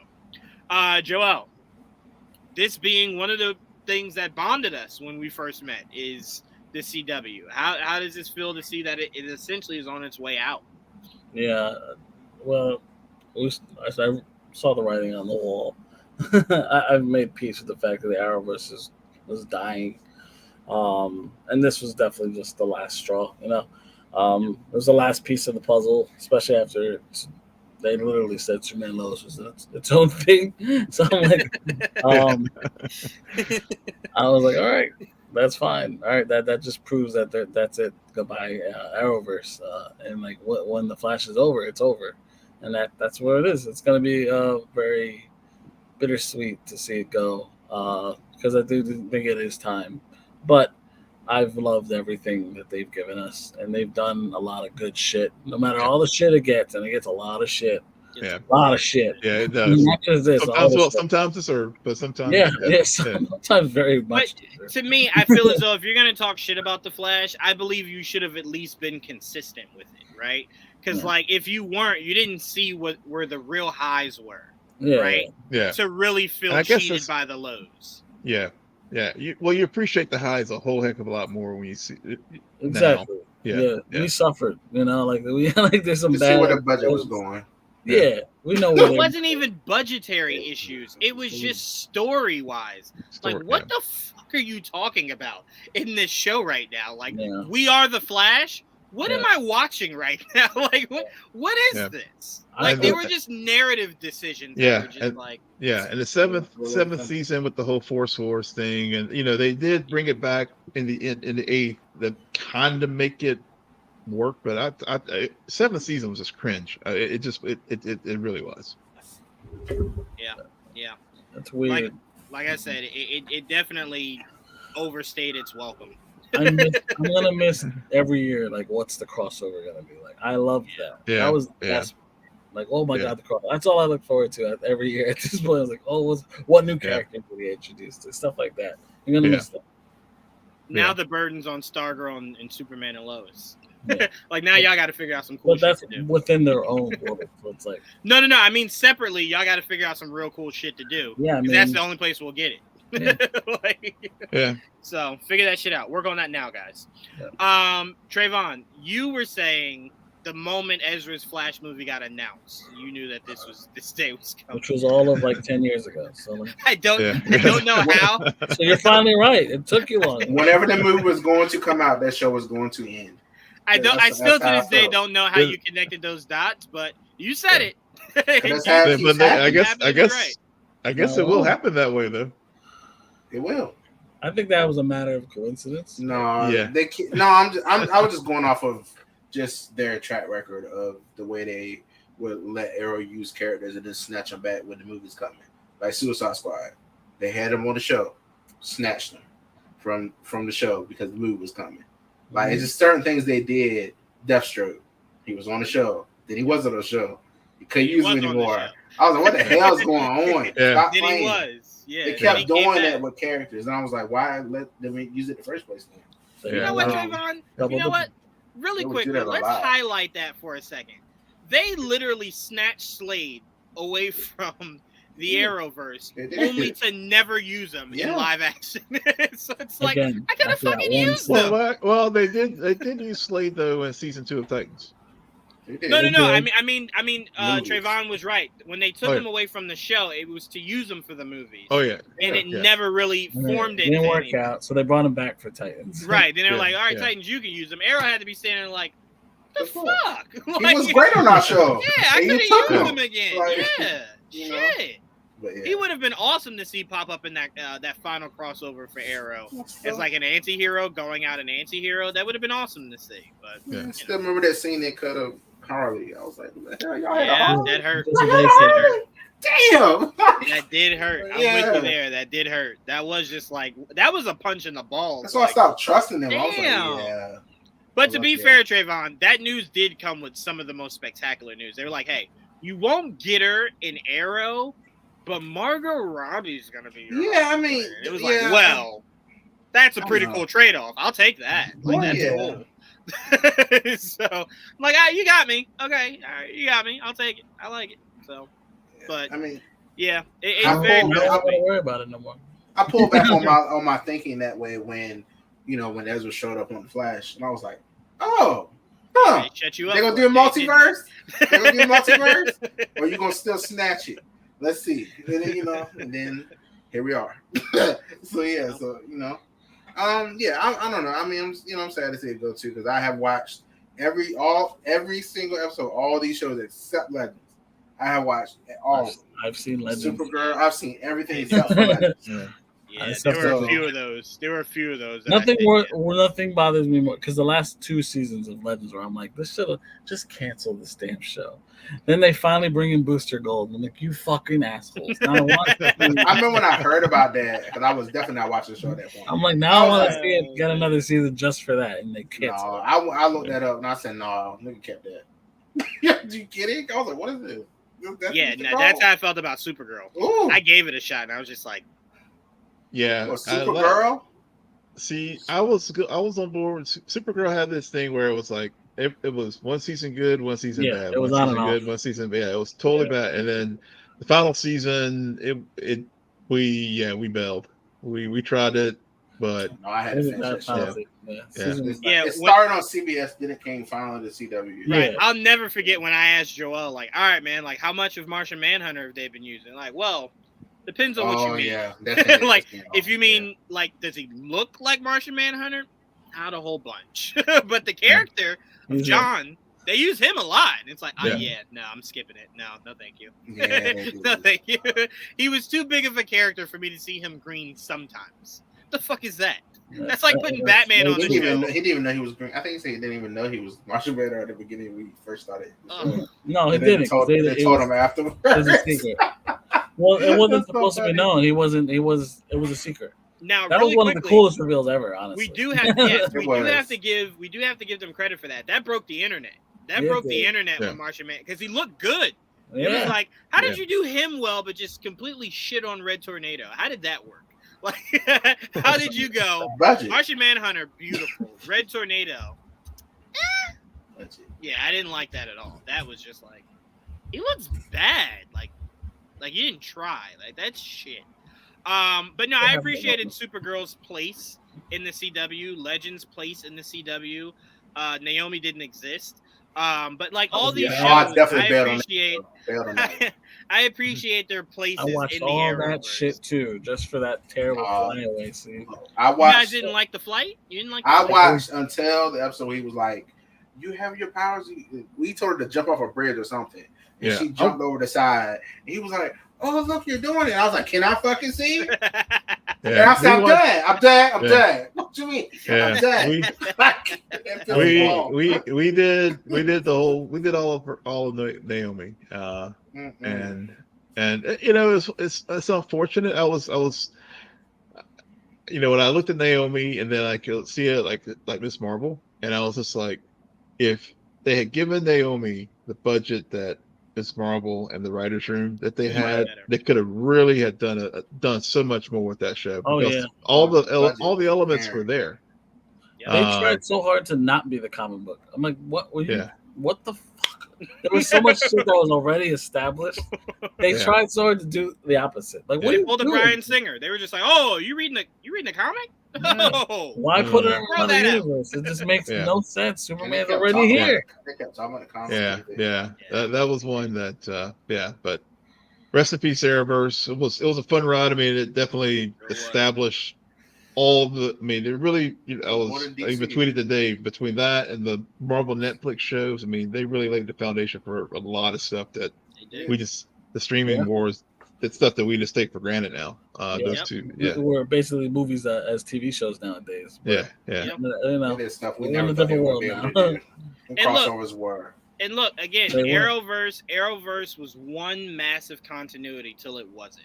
But when Yeah. it was one massive continuity, It was were those well-oiled machine. I was like, Yes, oh Yeah. my it God. was. Yep. And Black Lightning Bro, was there canceled was- too early. I mean, the There was crossovers will break the internet. Yeah, Oh, 100%. There Yeah. was no crazier feeling than watching Arrow and Flash interact with Hawkman and Hawkgirl. Like, this Yeah. can't be real.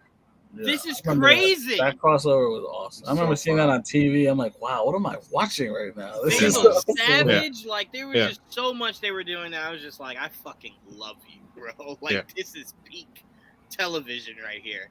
And then they just said, hey, all right, enough of this. We're going to shit the bed individually for these shows. It's like, all right, well, do your thing. But I want to give a shout out to Blake, who had to drop out early. Enjoy your vacation, Blake. We appreciate you for joining. He did not want to miss his chance to talk about Kang the Conqueror and Doom. So I'm glad he got his chance to kind of geek out about that. We'll have plenty more opportunities to do so. So don't even I'm sweat sure. that, Blake. No doubt. But I also want to give a shout out to Will for joining us. Thank you, Will. yes. for joining us, Thank you man. for having me. Yeah, timing just worked out tonight. I was able to join you guys. So thanks for having me on, and thanks for all the pub for our podcast. We're at scenanerd.com. Scene and Nerd Podcast on Twitter. You can go to our website, www.sceneandnerdpodcast.com. Get to listen to all our latest shows. We're taking this week off just to charge up for the onslaught of content coming this fall, but we'll be back next week with Sandman and other things. Absolutely. And obviously shout out to Trevon and Joel for joining me. Also, shout out to Jayla working in the background. We love you, Jayla. Shout out to everybody in the comment section. Mr. E, Droga, Mike, all in the game. You guys are freaking epic in the comment section. And last thing I want to say is, Disney, you really fucked me over by pushing Andor. You fucking sent me screeners of 4 episodes and then fucking pushed the show. You know how long I gotta fucking sit with those 4 just to see the shit finish? It's not overlapping with She-Hulk now. That shit is annoying, man. Like, Yeah. I hate that so much. I'm glad you said that, because I had already built our show schedule out, because I was like, Andor starts at the end of August, and then I saw the day September. I was like, okay, did I make that up? But I'm glad. Okay. They just pushed it randomly. It was just like, no. End of September now. Yeah. So now it's frustrating because it's like, well, what happens to Bad Batch? What happens to Mandalorian? Like, all that essentially now gets pushed to a degree. And it's just frustrating. But don't send me screeners a month and a half out. That shit is fucking bananas. Yeah, from the House of Dragon.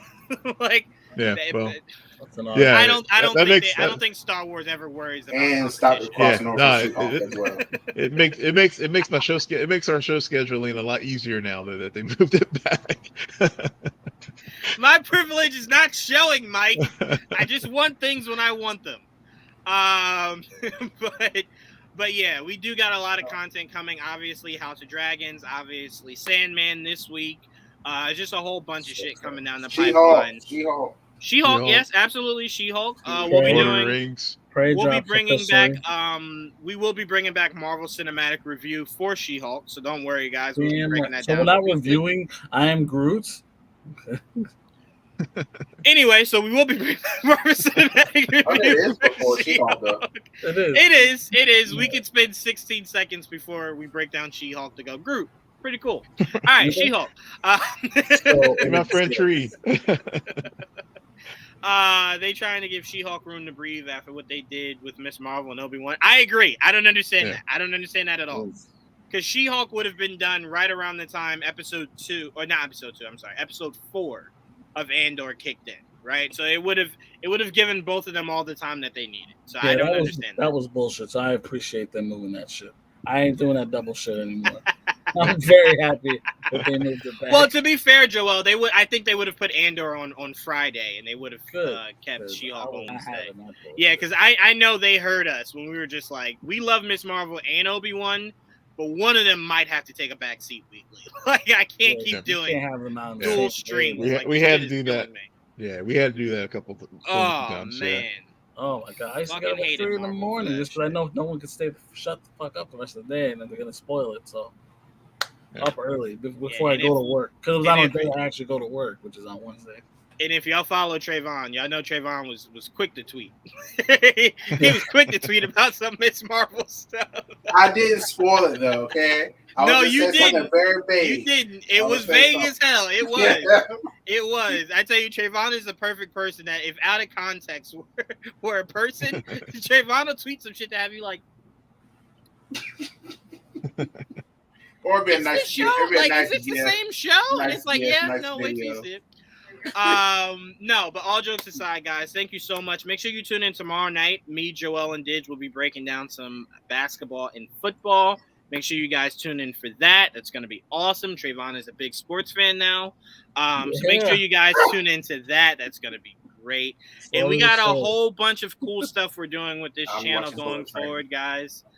Oh, shit, that does come out this week. What is it? Oh, yeah. Early screening tomorrow. Yep. I'll watch it tomorrow. Check it out. Yeah, let me know, Joel. But all right, thank you guys, and until next time.